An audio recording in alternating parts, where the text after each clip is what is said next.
Suman TV సగర్వంగా నిర్మిస్తున్నటువంటి కార్యక్రమం పద్మవ్యూహం.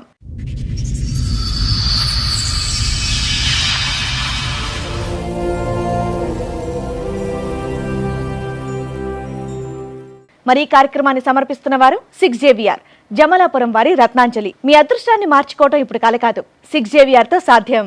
2008లో ఆమె intermediate first year 3 subjects fail అయ్యి వస్తే ఇంటర్మీడియట్ సెకండ్ ఇయర్ నేనే చదివించాను మా విలేజ్.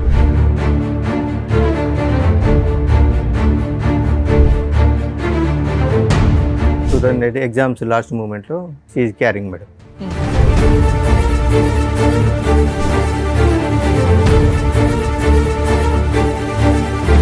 వెళ్ళే 2 సంవత్సరాల దగ్గరికి వస్తుంది. మన కట్నం డబ్బులు ఇస్తలేవు, మా దగ్గర తీసుకున్న అప్పు ఇస్తలేవు. సరే కట్నం అంటే నీ బిడ్డ పేరు మీద తీసుకో, ఏమైనా ఫ్లాట్లు కొనిచ్చుకో, నాకు సంబంధం లేదు. కానీ అప్పుడు నేను వేరే వాళ్ళ దగ్గర ఇచ్చాను కదా, మరి వాళ్ళు నన్ను ఇబ్బంది పెడుతున్నారు. మా డెలివరీ అయ్యి వచ్చిన వెంటనే మీ నాన్నగారు అడిగారు.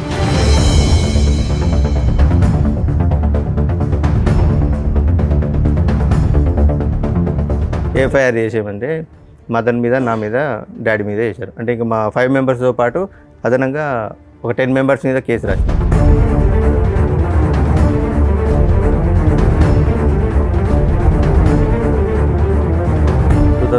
వచ్చింది 2016లో నా దగ్గరకు వచ్చి వేరే పర్సన్ తోటి ఇల్లీగల్ ఎఫైర్ పెట్టుకుని మీరు అరెస్ట్ అయిపోయారు. ఎంసీ క్లోజ్ అయిపోయింది. 498 నడుస్తుంది.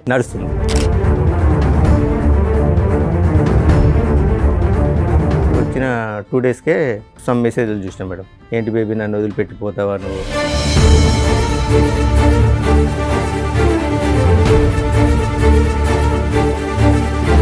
ఏంటిది మెసేజ్లు అని అడిగితే ఇవి మా తమ్ముడు వాళ్ళ గర్ల్ ఫ్రెండ్ మెసేజ్ చేసింది.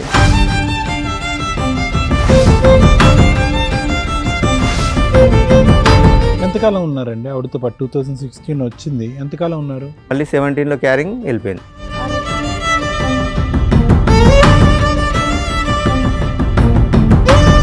ఆమె నాకేదో డౌట్ వస్తుంది, ఒకసారి టెస్ట్ చేయండి అంటే ప్రెగ్నెన్సీ టెస్ట్ చేయించుకుంటే పాజిటివ్ ఉన్నది.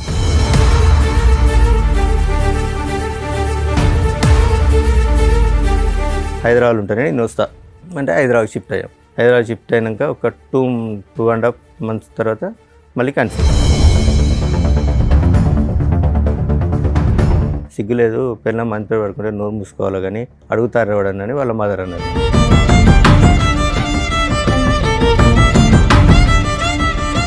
ప్రెగ్నెన్సీ మీదు కాదు అని తెలిసిన తర్వాత కూడా ఉందా? ఉన్నది. మళ్ళీ అబార్షన్ చేయించుకుందా? మళ్ళీ అబార్షన్ చేయించుకున్నది. అదే 2017లో మళ్ళీ నా మూలంగా సరే మళ్ళీ క్యారింగ్.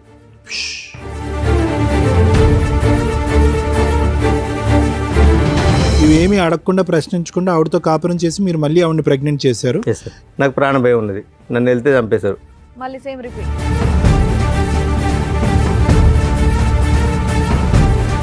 డాడీ నువ్వు మమ్మీని అనుమానిస్తున్నావు కదా, అది నిజమే, ఆ పర్సన్ ఈయనే, ఈ పర్సనే, నీకు తెలిసిన పర్సనే అని చెప్పింది.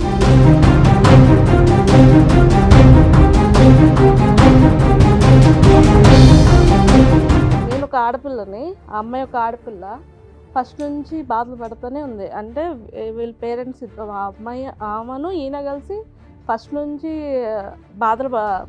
ఇబ్బంది పెడుతూనే ఉన్నది.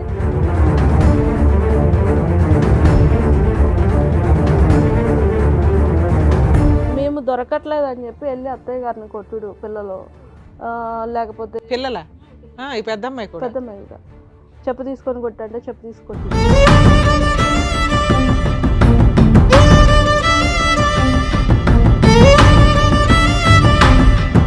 14 సంవత్సరాల పాటు వీళ్ళు కొట్టుకుంటూనే ఉన్నారు. పెళ్లి చేసుకుని పట్టుమని 1-2 సంవత్సరాలు కూడా హ్యాపీగా లేరు, కొట్టుకుంటూనే ఉన్నారు. వీళ్ళిద్దరి యొక్క డైనమిక్స్ ఎప్పుడూ కూడా బ్యాలెన్స్డ్గా లేదు.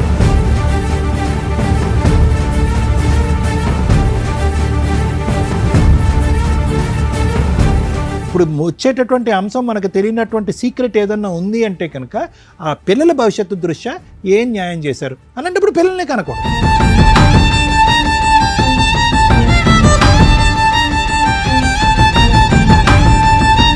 నిజంగా వీళ్ళిద్దరూ చాలా పాపం మూట కట్టుకున్నారు.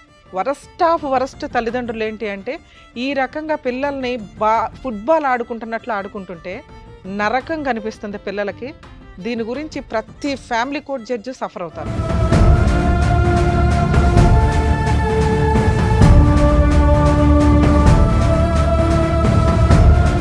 మీ ఎదవ డ్రామాలకి, మీ ఆస్తి పంపకాలకి, మీ మెయింటెనెన్స్ల కోసం పిల్లల్ని బలిపశువులు చేయొద్దు.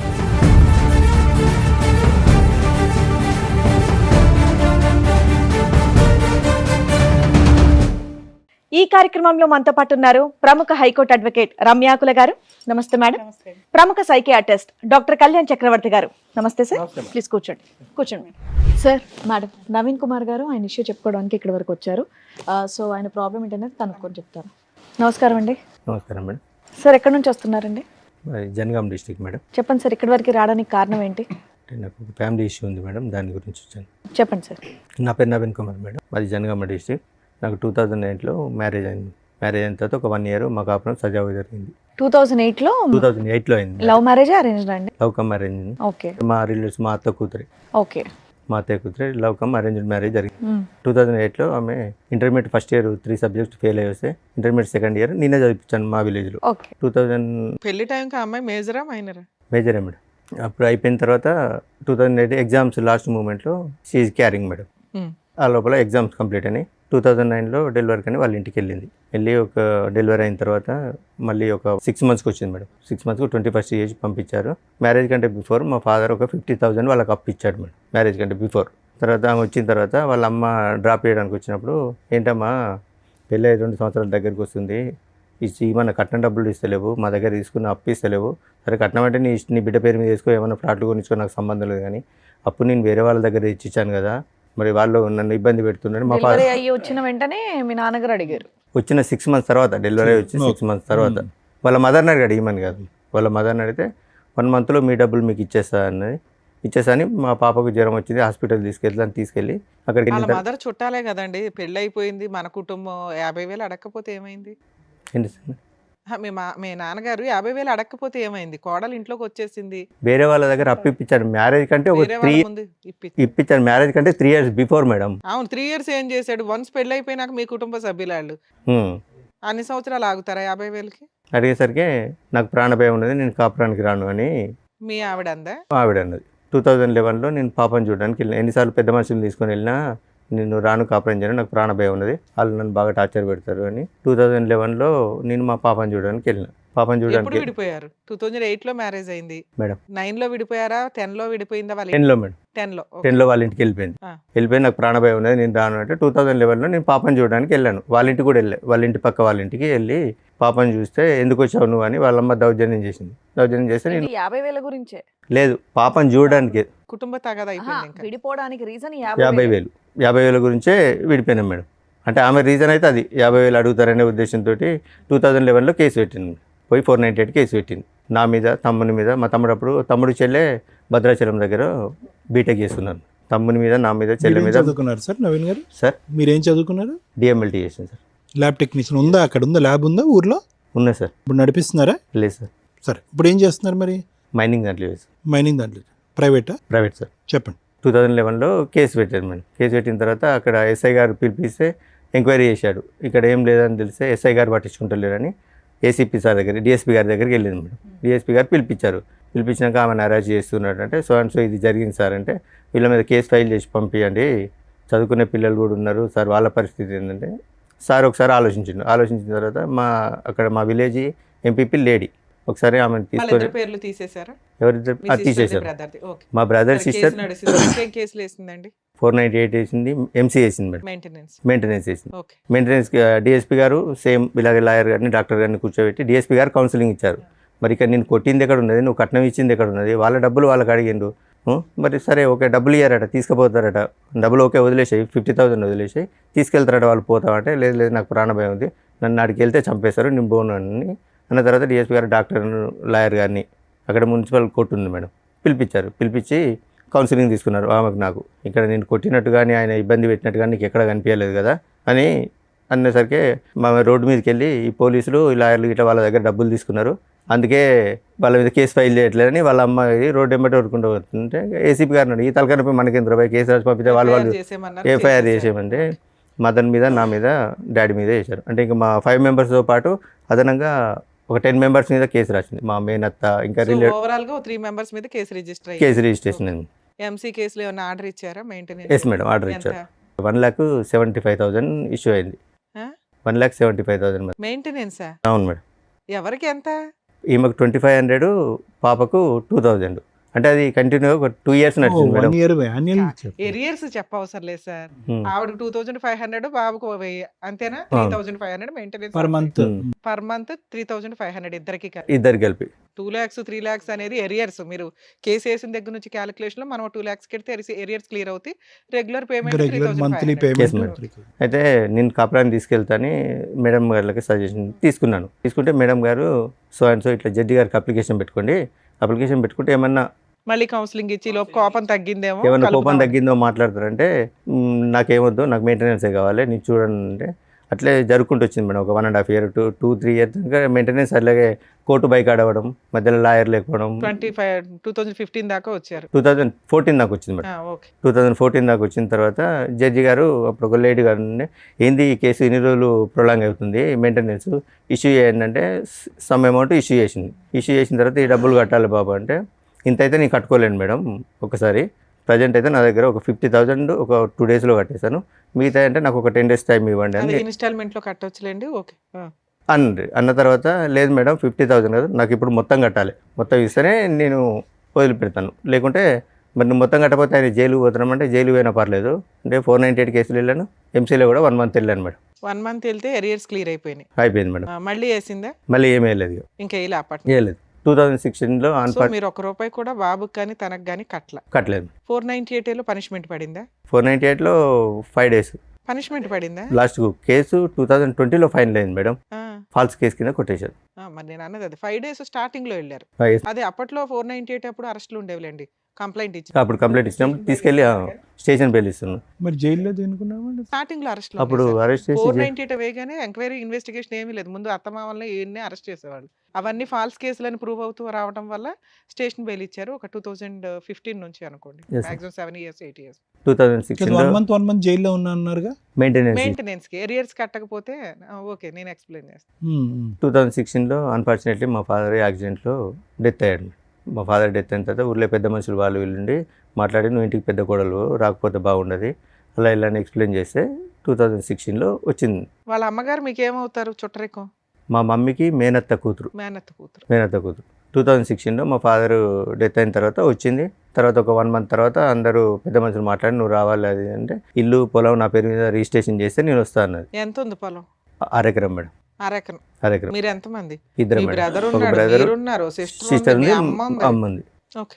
అయితే చేయాలంటే మామూలుగా ఏమనంటే మా బ్రదర్ ఉండి మీ కాపురం బాగుంటుందంటే అది కూడా నేను ఇచ్చేస్తాను, నా పాలకు వచ్చే 11 గుంటలు, మా తమ్ముడు గవర్నమెంట్ జాబ్ అండి, సెంట్రల్ గవర్నమెంట్, ఆ 11 గుంటలు కూడా నేను ఇస్తా, నాకు ఇబ్బంది ఏం లేదు అంటే 2016లో వచ్చింది. వచ్చింది 2016లో వచ్చింది. 2016లో నా దగ్గరకు వచ్చి వేరే పర్సన్ తోటి ఇల్లీగల్ ఎఫైర్ అప్పటికి పెట్టుకుంది. మీరు అరెస్ట్ అయిపోయారు. ఎంసీ క్లోజ్ అయిపోయింది. 498 నడుస్తుంది. 2016లో నా దగ్గరకు వచ్చిన 2 daysకే సమ్ మెసేజ్లు చూసినా మేడం. ఏంటి బేబీ నన్ను వదిలిపెట్టిపోతావా నువ్వు, వాడి దగ్గరికి మళ్ళీ ఎందుకు వెళ్ళావు అని మెసేజ్ చూశాను.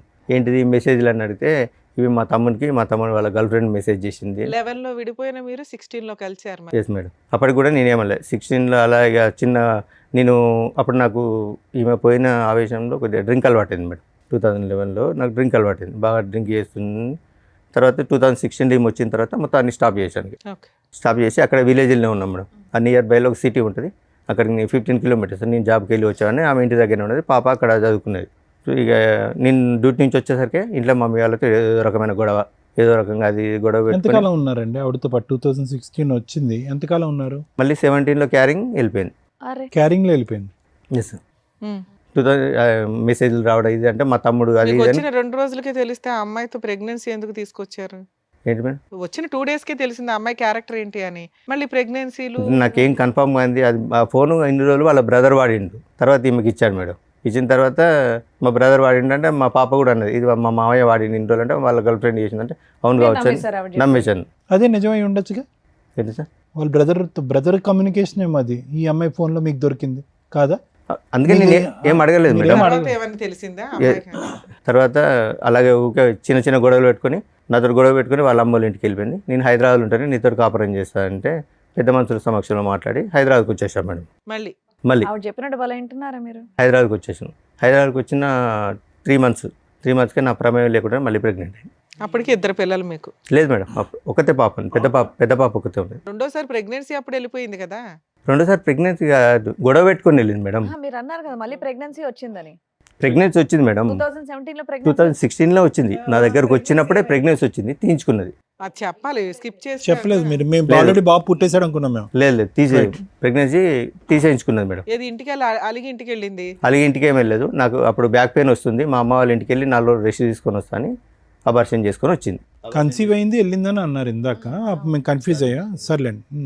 ఓకే. కన్సీవ్ వెళ్ళింది, అబార్షన్ చేసుకొని వచ్చింది. ఓవర్ బ్లీడింగ్ అవుతుందని ఇంట్లో పడుకున్నది. ఏమైందని నేను ఒక 2-3 హాస్పిటల్ తిప్పిన తర్వాత ఒక డాక్టర్ నుండి చెప్పారు, ఆమె నాకేదో డౌట్ వస్తుంది, ఒకసారి టెస్ట్ చేయండి అంటే ప్రెగ్నెన్సీ టెస్ట్ చేయించుకుంటే పాజిటివ్ ఉన్నది. సారీ, నా తప్పైంది, అన్వాంటెడ్ ట్యాబ్లెట్ వేసుకున్నాను నేనని చెప్పింది. సరే, నా విషయం కూడా ఎవరికి చెప్పలేదు. సరే, ఇప్పుడే వద్దు పిల్లలు అనుకుంటాను అన్నదని సైలెంట్గా వదిలేశాను. ఇక చిన్న చీటింగ్ మాటికి నేను ఆఫీస్కి వచ్చేసరికి మా మమ్మీతో మా మరదలతో, అప్పుడు తమ్ముడు మేము కలిసే ఉండేది మేడం. చిన్న గొడవలు పెట్టుకున్నది. చిన్న గొడవలు పెట్టుకున్నాక హైదరాబాద్ గొడవ పెట్టుకుని వాళ్ళ అమ్మోళ్ళ ఇంటికి వెళ్ళింది. హైదరాబాద్ ఉంటానే నేను వస్తా అంటే హైదరాబాద్ షిఫ్ట్ అయ్యాం. హైదరాబాద్ షిఫ్ట్ అయినాక ఒక 2.5 months తర్వాత మళ్ళీ కన్సీవ్. మరి అడిగాను, ఏంటిది, నేను కనీసం నీ దగ్గర కూడా రాలే, కన్సీవ్ ఎందుకు అయిందంటే కావాలని గొడవ పెట్టుకుని ఆ రోజు రాత్రి వాళ్ళ అమ్మ వాళ్ళు ఒక 300 kilometers దూరంలో ఉంటారు. ఆ నైట్ ఫోన్ చేసి తెల్లారి 5 o'clock రప్పించింది. ఏంటి మా అమ్మాయికి నీ గొడవ అయిందట, ఏంటిది అంటే ఇది ముచ్చటంటే సిగ్గులేదు, పిల్లలు మంత్రి పడుకుంటే నోరు మూసుకోవాలి కానీ అడుగుతారు ఎవడని వాళ్ళ మదర్ అన్నారు. ఈ విషయం వాళ్ళకి 2017లో తెలుసు. 2017లో తెలుసు. ఆ ప్రెగ్నెన్సీ తోటి అలాగే కంటిన్యూ ఉన్నది. వాళ్ళ ఇంట్లో మగపిల్లాడు ఉన్నాడు కదా, మీ బామ్మరిది ఎవరు ఉన్నాడు. అతనికి తెలుసా ఈ పంచాయతీ? ఇల్లీగల్ అఫేర్ ఉన్నది, అది తమ్మునికి తెలియదు మేడం. వాళ్ళ తమ్మునికి 2021లో చెప్పాను నేను. చెప్పిన తర్వాత కూడా జస్ట్ ఇప్పటికి కూడా సరే 17లో అక్రమ సంబంధం వెళ్ళిపోయిందా? అడిగితే వెళ్ళిపోలే మేడం, ఉన్నది. చిన్న గొడవ పెట్టుకుంటా అది కూడా అబార్షన్. ప్రెగ్నెన్సీ మీదు కాదు అని తెలిసిన తర్వాత కూడా ఉందా? ఉన్నది. మళ్ళీ అబార్షన్ చేయించుకుంది. మళ్ళీ అబార్షన్ చేయించుకున్నది. మీరు అయినా కంటిన్యూ అయ్యాను. ఇక ఊర్లో తెలిస్తే పర్వతం. మా ఫాదర్ ఒక ప్రైవేట్ స్కూల్ టీచర్ మేడం. సాయంత్రం కొంచెం పొలిటికల్గా తిరిగేది. మా మదర్ అంగన్వాడీ టీచర్. సొసైటీ వెళ్తే పరుగు పోతాను, నేను కూడా సైలెంట్ ఊరుకున్నాను. అదే 2017లో మళ్ళీ నా మూలంగా సరే మళ్ళీ క్యారింగ్ అది అలాగే ఉన్నది. చిన్న మీతో అయినటువంటి ఫస్ట్ ప్రెగ్నెన్సీ ఆవిడ ఎందుకు తీయించుకుందండి? ఎందుకు తీపించేసుకుంది ఆవిడ? ఇప్పుడే పిల్లలు వద్దనుకున్నా అని చెప్తుంది సార్. ఓకే. సో ఇప్పుడు మనకి లెక్క కరెక్ట్గా ఉండాలంటే మీతో జరిగినటువంటి ఒక ప్రెగ్నెన్సీ తీపించేసుకుంది, వాడెవరితోనో మీరు చెప్తున్నట్టుగా జరిగిన ప్రెగ్నెన్సీ ఒకటి తీపించేసుకుంది. ఇవేమీ అడగకుండా ప్రశ్నించకుండా ఆవిడతో కాపురం చేసి మీరు మళ్ళీ ఆవిడని ప్రెగ్నెంట్ చేశారు. ఈ ప్రెగ్నెన్సీ ఉంచుకున్నది. అమ్మయ్య, ఈ ప్రెగ్నెన్సీ ఉంచుకున్నది. గొడవ పెట్టుకొని వాళ్ళ అమ్మోళ్ళ ఇంటికి వెళ్ళిపోయింది 2017లో. 2018లో పాప పుట్టినప్పుడు నాకు కాల్ చేసింది. పాప పుట్టిందని కాల్ చేస్తే నేను వెళ్ళి చూసి వచ్చాను. ఇక అప్పటి నుంచి మళ్ళీ రాలేదు మేడం. ఎన్నిసార్లు పెద్ద మనుషులు సమక్షంలో. ఇప్పుడు ఇన్ని అప్స్ అండ్ డౌన్స్ అయిన తర్వాత మీరు కాన్ఫిడెంటా అంటే ఆవిడ ప్రెగ్నెన్సీ గురించి ఈసారి? కానీ అతని పిక్చర్ నుంచి డిసపియర్ అయిపోయాడు ఆ వ్యక్తి? లేదు మేడం. సార్ ఒక అక్రమ సంబంధం అన్నారు కదా, అతను ఇంకా కంటిన్యూ అవుతున్నాడు మేడం. నా స్టిల్ ఇప్పటికి కూడా ప్రెగ్నెన్సీ మీరే అని మీరు అనుకుంటున్నారా? అంటే నేను మెడికల్ ఫీల్డ్లో చేశాను కాబట్టి ఒకసారి మీట్ అయినా కూడా ప్రెగ్నెన్సీ అయ్యే ఛాన్సెస్ ఉంటాయి కాబట్టి నేను సైలెంట్గా. మీరే నమ్ముతున్నారు, మధ్యలో మేము డౌట్ ఎందుకు కానీ. Okay, next. అందుకే నేను దాని గురించి ఏం మాట్లాడలేదు మేడం. 2018లో పాప ఒకటి చూసి వచ్చాను. ఆ తర్వాత కాపురానికి 498 kg ఇద్దరు కాపురాన్ని తీసుకెళ్తే నేను రాను అని చెప్పింది. ఇక అలాగే పోతుంది. 2019లో ఏంటంటే ఆల్రెడీ వచ్చి కలిసిన తర్వాత మళ్ళీ ఇంకా రాకపోవడానికి ఏంటి ప్రాబ్లం? నాకు ప్రాణభయం ఉన్నది. ఇంకేం ప్రాణభయం సార్? 50,000 పంచాయతీ అయిపోయింది. మరి నాకు ప్రాణభయం ఉన్నది. నన్ను వెళ్తే చంపేశారు.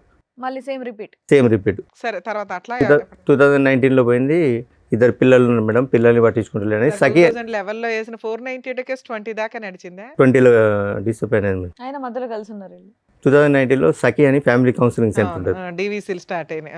సఖి సెంటర్లో పెట్టింది. సఖి సెంటర్లో పెట్టినాక ఏంది ఈమె ఇష్యూ అంటే సో అండ్ సో ఇష్యూ అంటే ఈ స్టోరీ అంతా మాకు చెప్పలేదు, నువ్వే పట్టించుకుంటలేవాట, బాగా తాగుతావాట, ఏం పని చేయవాట, అందుకే ఆమె కాపురానికి వస్తలేదు. చేసేవాళ్ళ మీరు? చేసేవాడిని. ఇంటి మెయింటెనెన్స్, రెంటలు అవన్నీ మీరే చూసుకునేవాళ్ళ? నేనే చూసుకునేవాడిని. ఓకే. సఖి సెంటర్లో పెట్టింది. అప్పటికి ఆ కేసు ఏమైంది సార్? డివిసి కేసు కూడా రన్ అవుతుందా? లేదు, వాళ్ళు తీసేశారు. ఓకే. ఎప్పటిదాకా నడిచింది అది? 6 months నడిచింది మేడం. తర్వాత 2020లో 498 కేసు ఫాల్స్ అని డిస్మిస్ అయింది. నేను 2 times కాపురానికి రా అని నోటీసులు పంపించాను. 2 పిల్లలు ఉన్నారు కదా, అనవసరంగా ఎందుకు, సరే తప్పు ఏదో ఒకటి సర్దుకుందాంలే అని పంపించాను. కాపురానికి రాలేదు మేడం. ఆ నోటీస్ ఒక నోటీస్ తీసుకుంది, ఇంకో నోటీస్ తీసుకోలేదు. తర్వాత 21లో డైరెక్ట్ నేను డైవర్స్కి అప్లై చేశాను. ఫైనల్ డైవర్స్కి అప్లై చేశాను. కురుక్షేత్ర యుద్ధం కంటే జమన్. డైవర్స్కి అప్లై చేస్తే ఆమె అటెండ్ కాలేదు. 2000 ఎక్స్పర్టీ డిగ్రీ ఇచ్చారు మేడం. ఎప్పుడు ఎన్ని ఇయర్స్ బ్యాక్? 22లో 22లో ఎక్స్పర్ట్ డిగ్రీ ఇచ్చారు. ఎక్స్పర్ట్ డిగ్రీ ఇచ్చిన తర్వాత అప్పటికి 2022లో మా పాప 9th క్లాస్. అంతకుముందు నిజామాబాద్లో చదివేది మేడం. తర్వాత ఇక్కడికి హైదరాబాద్ షిఫ్ట్ అయింది. హైదరాబాద్ షిఫ్ట్ అయినాక నాకు కాల్ చేసింది. ఎవరు? పెద్ద పాప? పెద్ద పాప. డాడీ నేను ఇక్కడ హైదరాబాద్లో చదువుతున్నాను, ఇక్కడనే ఈ పలానా సో అండ్ సో అని చెప్తే నేను మమ్మీ తమ్ముడు అందరం వెళ్ళి కలిసినాం. కలిసిన తర్వాత ఒకరోజు పాప షాకింగ్ న్యూస్ చెప్పింది. డాడీ నువ్వు మమ్మీని అనుమానిస్తున్నావు కదా, అది నిజమే, ఆ పర్సన్ ఈయనే, ఈ పర్సనే, నీకు తెలిసిన పర్సనే అని చెప్పింది. ఎవరా పర్సన్? వీళ్ళ తమ్ముని వాళ్ళ ఫ్రెండ్. తమ్ముడు ఫస్ట్ నుంచి వాడు ఫస్ట్ యాక్చువల్గా ఈ ఎఫ్ఐఆర్ అనేది 2014-15 నుంచే ఉందట. ఓకే. సో ఇప్పటికీ కూడా 21-22 కూడా లైవ్లో ఉన్నాడు వాడు. లైవ్లో ఇప్పటికి స్టిల్ కూడా లైవ్లో ఉన్నాడు. అతనికి మ్యారేజ్ అయిందా మీకు తెలుసు? అతనికి మ్యారేజ్ అయిన 4 పిల్లలు. కూతురే చెప్పాల్సిన పరిస్థితి. ఇప్పుడు ఎంత అండి మీ పాప వయసు? యాజ్ వి స్పీక్ నౌ ఇప్పుడు ఎంత ఆవిడ? No present 16 years. 16. చిన్నామే? చిన్నమే 7 years. 2018 18. years. సరే, తర్వాత ఏమైంది సార్? 2022లో చెప్పిన తర్వాత నేను డైరెక్ట్ వెళ్ళి అతని దగ్గరికి వెళ్ళాను. ఆయన తెలుసు అన్నట్టు, వీళ్ళ ద్వారానే పరిచయం నాకు. అతని దగ్గర మేము చిట్టేసాం, 1 lakh చిట్టేసాం మేడం. వాళ్ళ తమ్ముడు ఫ్రెండ్ కదా? తమ్ముడి ఫ్రెండ్ అని. రైట్. చిట్టేసిన తర్వాత పోయి అడిగాను, ఏమంది చిట్టి డబ్బులు ఇవ్వమంటే మీ భార్య మీ అత్తమ్మ వచ్చి గొడవ పెట్టుకొని నా దగ్గర నుంచి డబ్బులు తీసుకెళ్లారా అని అడిగింది. ఎంత చిట్టు మీది? 1 lakh మేడం. అయితే అడిగితే ఇప్పుడు వాళ్ళ అమ్మ నాన్న వైఫ్ వచ్చి అందరూ వచ్చి లొల్లి పెట్టుకున్నారు కదా నీతోటి, మరి 8 years నుంచి వాళ్ళ బిడ్డతో తిరిగి ప్రెగ్నెన్సీ అయితే ఏమంటలేరా నిన్ను అన్ని వాళ్ళ వైఫ్ ముందే అడిగిన నేను. అంటే అన్న కాళ్ళలో మా పరువు వస్తే నీ దండం పెడతాను, ఆమె కాళ్ళ మీద పడ్డది. ఎవరు పడ్డింది? వాళ్ళ ఆవిడ. 4 పిల్లలు ఉన్నారుగా. అన్న మా పరువు అవుతుంది, ఇంకోసారి మీ భార్య జోలికి రాకుండా చూసుకుంటా అంటే అదే రోజు నేను వానికి 12:30కి పోయి అడిగాను మేడం. ఈవినింగ్ 4కి వెళ్ళి ఉప్పల్ పిఎస్లో నా మీద అటెంప్ట్ మర్డర్ కేసు పెట్టింది. ఎవరు? ఈమె నా వైఫ్, ఫస్ట్ వైఫ్. వాళ్ళ ఇంటికి వెళ్ళారా మీరు? ఎవరింటికి? అమ్మాయి వాళ్ళ ఇంటికి. ఇంటికి వెళ్ళకుండానే పెట్టిందా? అయితే నేను ఉప్పల్లో ఉంటాను, ఆమె కూడా ఉప్పల్లో ఉంటుంది. ఒకసారి మెట్రో ట్రైన్ లిఫ్ట్లో పోతుంటే నేను రోడ్ వెంబడి నడుచుకుంటూ పోతుంటే నాకు కనిపించింది, నన్ను ఫాలో అవుతుందని. ఎప్పుడు సెప్టెంబర్లో కనిపించాను మేడం. December 12కి పెట్టింది నా మీద కేసు. ఎటువంటి కాంటాక్ట్ ఏం లేదు. అటెంప్ట్ టు మర్డర్ కేసు పెట్టి వచ్చేసినాను.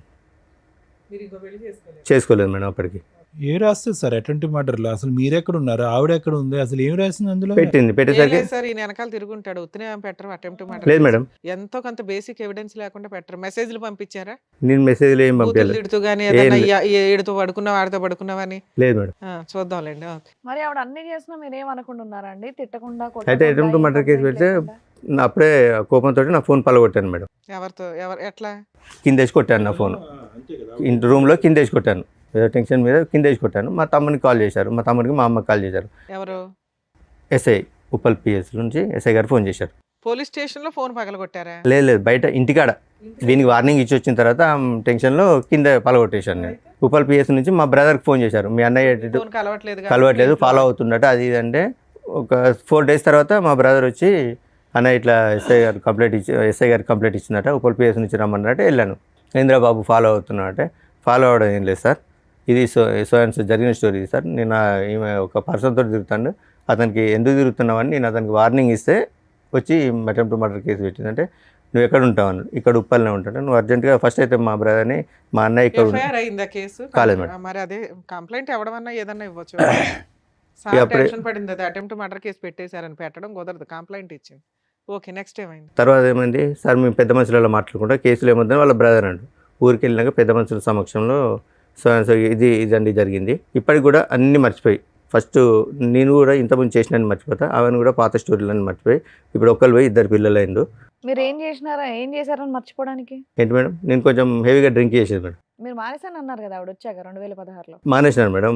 మానేసినా కూడా ఇప్పుడు అదే చెప్పుకొని తిరుగుతుంది. ఇంకా పెద్ద మనుషులలో అదే చెప్పుకొని తిరుగుతాడు, డ్రింక్ చేస్తాడు, ఏ పని చేయడు అని అదే చెప్పుకుంటూ తిరుగుతుంది మేడం. అదే నేను చెప్పిన తర్వాత ఏమమ్మా మరి కాపురాన్ని తీసుకెళ్తారటంటే, నేను పోను, వాడు చచ్చిన కిందికి వెళ్ళక వాడు నాకు శవంతో సమానం, నేను మాతో కాపురం చేయను అని చెప్పింది. ఎక్స్పర్ట్ ఆర్డర్స్ ఛాలెంజ్ చేసింది ఆ అమ్మాయి?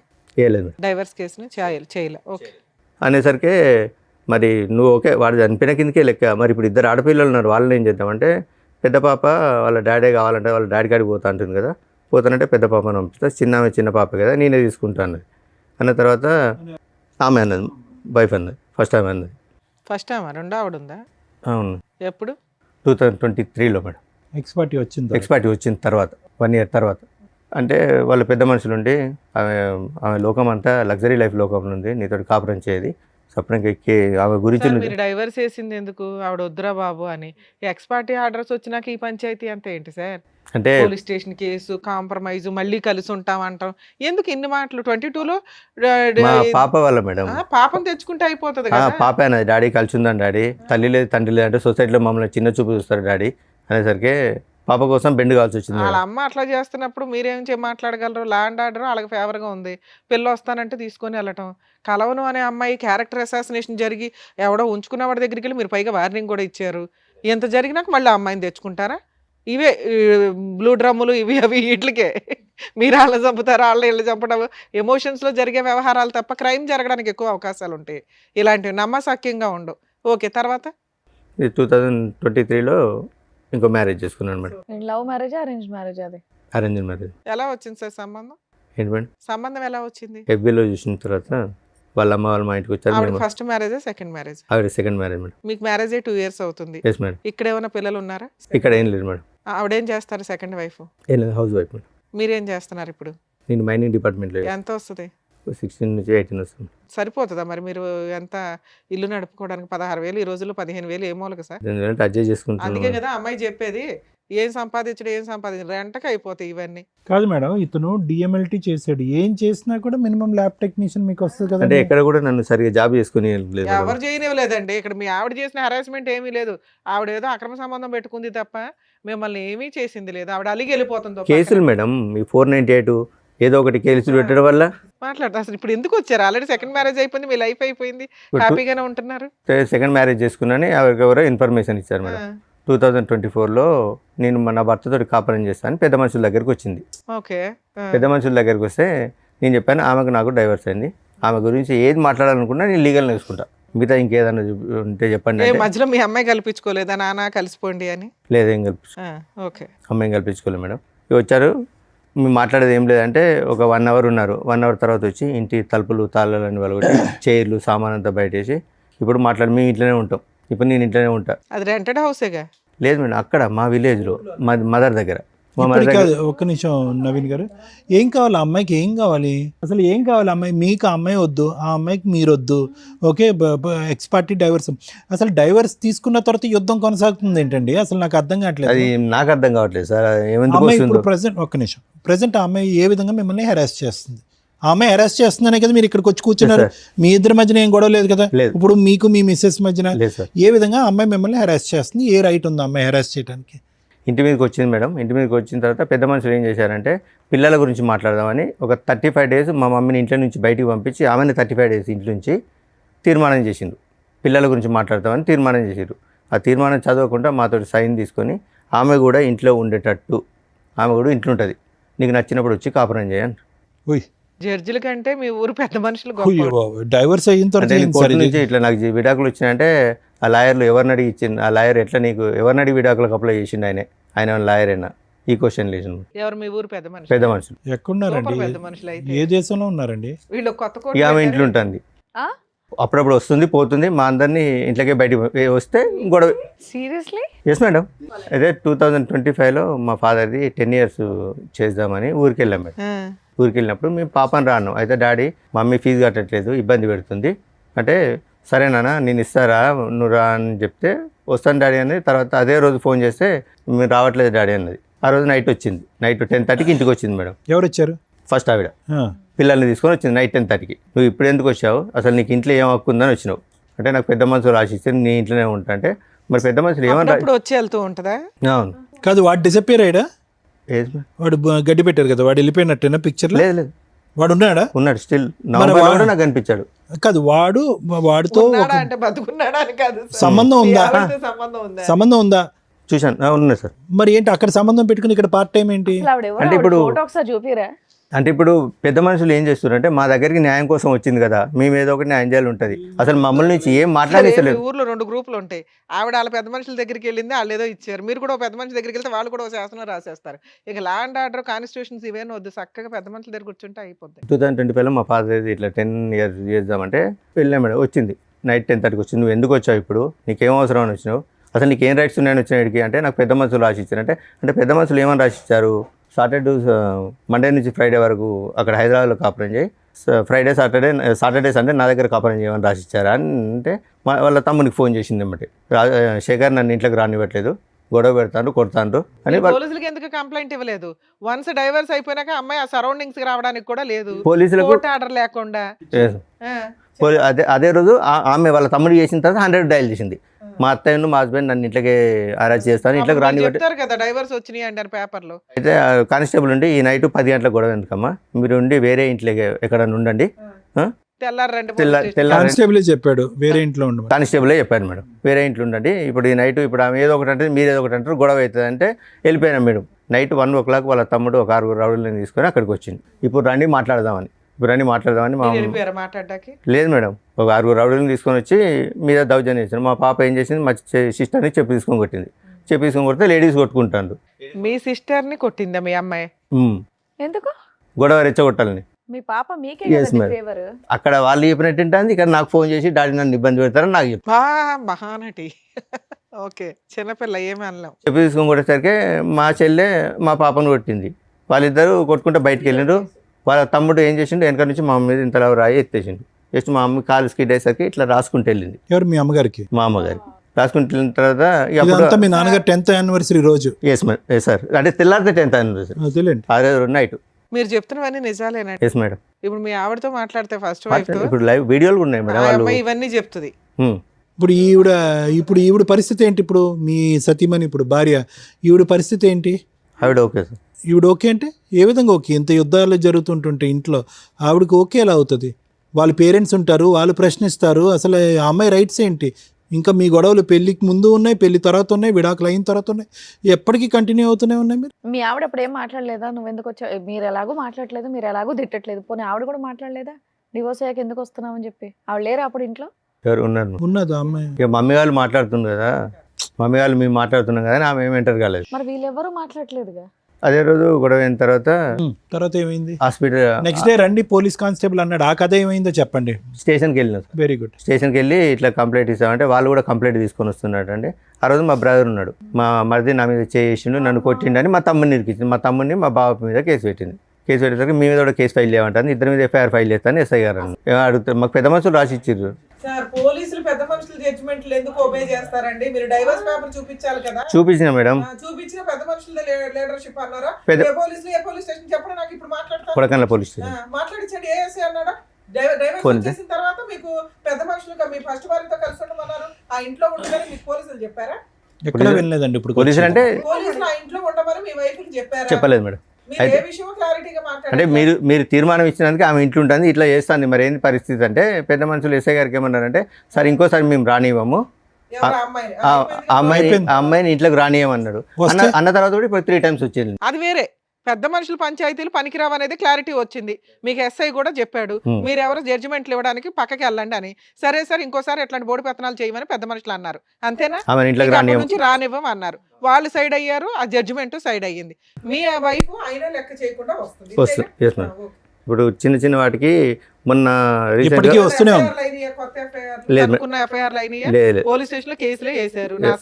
నస తప్ప ఏమీ లేదు ఇందులో. అంటే మధ్యరాత్రి కొట్టడానికి వస్తే నా హ్యాండ్ ఇరిగింది, మా మమ్మీకి తలకాయ వెలిగింది. అయినా మీ కేసు తీసుకోరు, అలాగే వాళ్ళు వేసిన కేసులు తీసుకోరు. ఈ నస మీకు నడుస్తానే ఉంది. మిమ్మల్ని నమ్ముకొని వచ్చిన సెకండ్ వైఫ్ అయితే మీకు కష్టాలు పడతానే ఉంది. ఇప్పుడు ఇక్కడికి ఎందుకు వచ్చారు? ఇక్కడికి ఎందుకు వచ్చారంటే మొన్న రీసెంట్ గా ఒక 3 months బ్యాక్ మా పాప ఇంట్లో నుంచి వెళ్ళిపోయింది. పెద్ద అమ్మాయి వాళ్ళు హరాచి చేసి వెళ్ళిపోయిందా, వాళ్ళు దాచిపెట్టారో తెలియదు. తెలియకుంటే నాకు ఫోన్ చేశారు. ఫోన్ చేశారు? పోచారం PS నుంచి ఎస్ఐ గారు ఫోన్ చేశారు. మీ అమ్మాయి మిస్ అయింది, మీ దగ్గరకు వచ్చిందని. నా ఫోన్ పని చేయకుంటే అసలు మీ అమ్మాయితో మాట్లాడుతున్నారు? ఎంత పెద్ద పంచాయతీ పెట్టిన అమ్మాయిని మాట్లాడుతుంది, మీతో మాట్లాడుతుంది. మీ అమ్మాయి వెళ్ళిపోయింది, మీ దగ్గరికి వచ్చిందట, ఇట్లా వచ్చి కంప్లైంట్ ఇచ్చారంటే మా మదర్ ఉంటే నా దగ్గర రాలేదు, మీ అబ్బాయి ఎక్కడ ఉంటే మా అబ్బాయి నా కాంటాక్ట్లో లేడు, మాకు తెలియదు అన్నారు. మధ్యరాత్రి 12 o'clock పోలీసులను తీసుకొని వాళ్ళ దగ్గర ఉంటారని కానిస్టేబుల్ తీసుకొని మా చెల్లె వాళ్ళ ఇంటికి సోదాకు వచ్చింది. 12 గంటలకు వస్తే మా బాబాయ్ ఆయన తిట్టడం ఈ నైట్ 12 o'clock ఏందండి పిటిషనర్ని పట్టుకుని మా ఇంటికి వచ్చేది ఏందండి అని మా బావ వాళ్ళ ఫ్రెండ్ ఒక అన్నాడు. అంటే మైనర్ అమ్మాయి కాబట్టి ఎవరో మైనర్ కాబట్టి తల్లి తండ్రి సంరక్షణ ఉండాలి, సో ఎవరో ఒకరు ఉండాలంటే తర్వాత ఆ రోజు 3 o'clock పాప మా మదర్కి ఫోన్ చేసింది. నానమ్మ నేను ఇక్కడ హన్మకొండ బస్ స్టాండ్లో ఉన్నాను, నన్ను ఇట్లా టార్చర్ పెడతారు, చిత్రహింసలు పెడతారు, నేను ఉండను అందుకే ఇంట్లోకి పారిపోయినా, నేను ఆమెకు ఉండు ఇష్టం. నుంచి పారిపోవడం ఎందుకు? మీకు ఫోన్ చేసి మీ దగ్గరకు వచ్చేయచ్చుగా. అదే. అది తెలివితే అట్లా ఎందుకు ఎవరు అబ్బా? పెడుతున్నారు టార్చర్? వాళ్ళ అమ్మను వాళ్ళ మామ మొన్న రీసెంట్గా వాళ్ళ మామ ఇంట్లో ఫ్రెండ్స్ తోటి పార్టీకి ఏదో బర్త్డే ఫంక్షన్ ఉంటే వెళ్ళిందట. 5 o'clock వచ్చేది 7 o'clock వచ్చిందట. ఎక్కడికి వెళ్ళావని బెల్ట్ తీసుకొని కొట్టి బుట్ కాలుతో అన్నట ఫోన్ చేసి చెప్తుంది. మా ముందు మానటిస్తుంది. మీ అమ్మాయి ముదురు తెలివితేటలు మాకు అర్థం అవుతున్నాయి. ఏ పని చేసిందో మామ, ఇప్పుడు నువ్వు లేవు అక్కడ, మేనమామ కంట్రోల్ పెట్టాలి, పెట్టాడు. ఇగో ఇట్లాగే ఉంటాయి భార్యాభర్తలు విడిపోతే ఆడపిల్లలు కానీ మగపిల్లలు కానీ టీనేజర్స్. ఇది ఒక డ్రామా. వాళ్ళకి ఫుట్బాల్ ఆడుకుంటారు పేరెంట్స్ని, వాళ్ళ క్యారెక్టర్లే పోతాయి. విడిపోయేటప్పుడు ఒక 100 సార్లు ఆలోచించండి. చెప్పండి. ఆవిడ దృష్టిలో ఆవిడ వాడుకుంటుంది, మీకు అవసరం వచ్చినప్పుడు మీరు వాడుకుంటున్నారు ఆ పిల్లని. ఇప్పుడు వాళ్ళ బ్రదర్ తోటి మాకు ప్రాణహాని ఉందా? ప్రాణహాని ఉంది మేడం. పోలీస్ స్టేషన్లో మీ అడ్వకేట్ ప్రైవేట్ కంప్లైంట్ ఇవ్వచ్చు. ఉన్న ఇన్సిడెంట్లు అన్ని ఇప్పుడు పెట్టి పెద్దమ్మాయి ఎక్కడ ఉంది నవీన్ గారు? వాళ్ళ దగ్గర ఉంది, వాళ్ళ దగ్గరే ఉంది. మళ్ళీ అక్కడే చేరింది ఆ అమ్మాయి. అక్కడే చేరింది. మీ దగ్గరకు వచ్చేస్తానని అనట్లేదు. వచ్చేస్తా అని మాతో చెప్తుంది. అంటే ఇంట్లోంచి వెళ్ళిపోయేటప్పటికే ఇంట్లోంచి బయటకు వెళ్ళినప్పుడే మీ అమ్మాయి మీకు ఫోన్ చేస్తుంది. వెళ్ళి మిగతా టైంలో స్టేషన్లో చేయదు. కంప్లైంట్ అయినా అంటే సరే ఇస్తారు డాడీ అంటుంది, ఇవ్వట్లేదు.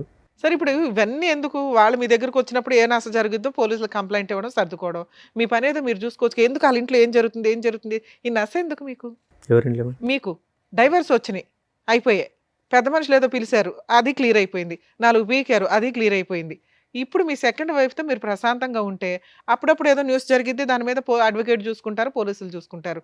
దీన్ని ఎందుకు ఇంత రోజు అమ్మాయి ఏం చేస్తుంది, వస్తుందా రాదా, భార్య ఏం చేస్తుందా, వస్తుందా రాదా, ఇంటి మీద బామ్మర్ది ఏం చేస్తాడు, వస్తాడా, నలుగురు వేసుకొని రారా, ఇదెందుకు ఇంత ఆలోచిస్తున్నారు మీరు? మీకు మీ ఫస్ట్ వైఫ్ మీద ఏమన్నా ఫీలింగ్స్ ఇప్పటికీ ఉన్నాయా? లేవు, ఫుల్ స్టాప్. మీ పెద్ద అమ్మాయి మీద మీకు ఏమన్నా అమ్మాయి కావాలి అనేటటువంటిది ఉందా? ఆ అమ్మాయి అక్కడ హెరాస్ గురవుతుంది, తల్లిలాగా లైఫ్ నాశనం అవుతుందేమో అని ఆ అమ్మాయిని సేవ్ చేయాలనుకుంటున్నారా? మిమ్మల్ని నమ్ముకుని వచ్చిన సెకండ్ వైఫ్ మీద మీకేమీ లేదా? ఉన్నది మేడం.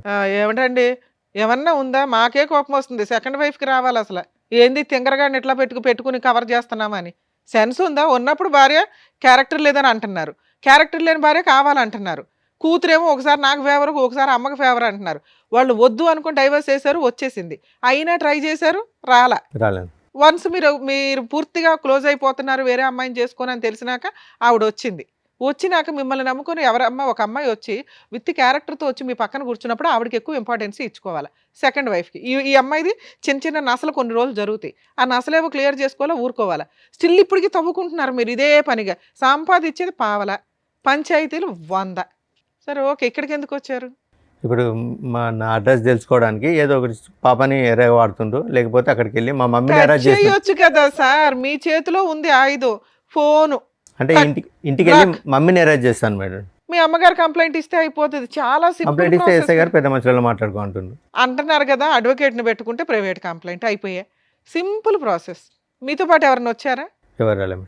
వాళ్ళు కూడా నీతోటి మేము తిరగడం వల్ల వాళ్ళు కూడా మమ్మల్ని స్ట్రగుల్ చేస్తారని. యాక్చువల్లీ ఏంటంటే పెద్ద మనుషులు జరుగుతుంటే కూడా నా మీద అంటే మామూలుగా ఎంసీ కేసు వేసింది మేడం. అంటే ఇక్కడ మళ్ళీ పెద్ద మనుషులలో సెటిల్ చేసుకుంటే మళ్ళీ ఎంసీ తిరగాలని నేను ఫీజు కట్టట్లేదు మేడం. సార్ మీతో పాటు ఎవరైనా వచ్చారా? నా రెండో భార్య వచ్చింది మేడం. హలో అండి, మీ పేరు? శ్వేత మేడం. శ్వేత గారు. సో విన్నారు కదండి ఇప్పటివరకు ఆయన చెప్పింది. సో మీరన్నా గట్టిగా ఏదో ఒకటి మాట్లాడొచ్చు కదా. అంటే ఇప్పుడు ఆయనకి కూతురు మీద ప్రేమ ఎక్కువ ఫస్ట్ నుంచి కూడా.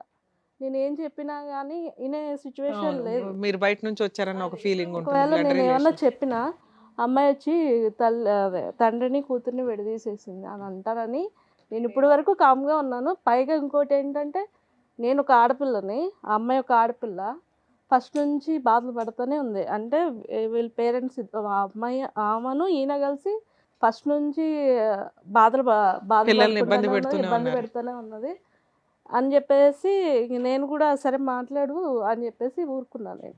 ఓకే, ఇంకా కూతురే కదా అని మాట్లాడమని వదిలేశారు. కానీ ఆ అమ్మాయి ఒక్క నిమిషం శ్వేత గారు, ఇప్పుడు ఆ అమ్మాయి ఆ అమ్మాయి యొక్క మెంటల్ స్టేట్ స్టేబుల్గా ఉందని అనుకోవచ్చా? ఎవరు ఇప్పుడు ఓకే ఇతనికి ప్రేమ ఉంది, ఒక నిమిషం నా మాట వినండి, ఈ యుద్ధాలు గొడవలు ఇవన్నీ చూసి ఆ అమ్మాయి ఆల్రెడీ మెంటలీ డిప్రెస్ అయ్యిందేమో అని నాకు అనిపిస్తుంది. ఆ అమ్మాయికి ఒక స్టెబిలిటీ లేదు, స్నేహితులు గీతులు అనేటటువంటి వరదలో కొట్టుకుపోతుంది. రాత్రి అర్ధరాత్రి అనక అపరాత్రి అనక ఇంటికి వస్తుంది.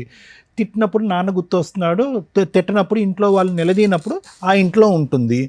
నిజంగా ఆ అమ్మాయికి సపోర్టివ్గా ఇతను ముందుకు వెళ్ళాలి అంటే కనుక ఇతని లైఫ్ మీ లైఫ్ మీ కాపురం రిస్క్లో పడుతుంది. నేను అందుకే సార్ ఎస్, ఇప్పుడు ఈరోజు మీరు ఏంటంటే నేను ఒక ఆడపిల్ల గురించి నేను ఎలా మాట్లాడతాను, వచ్చింది అంటే సవతి తల్లి వచ్చి సొంత కూతురిని దూరం చేస్తుంది అనేటటువంటి మాట దూరం మాట.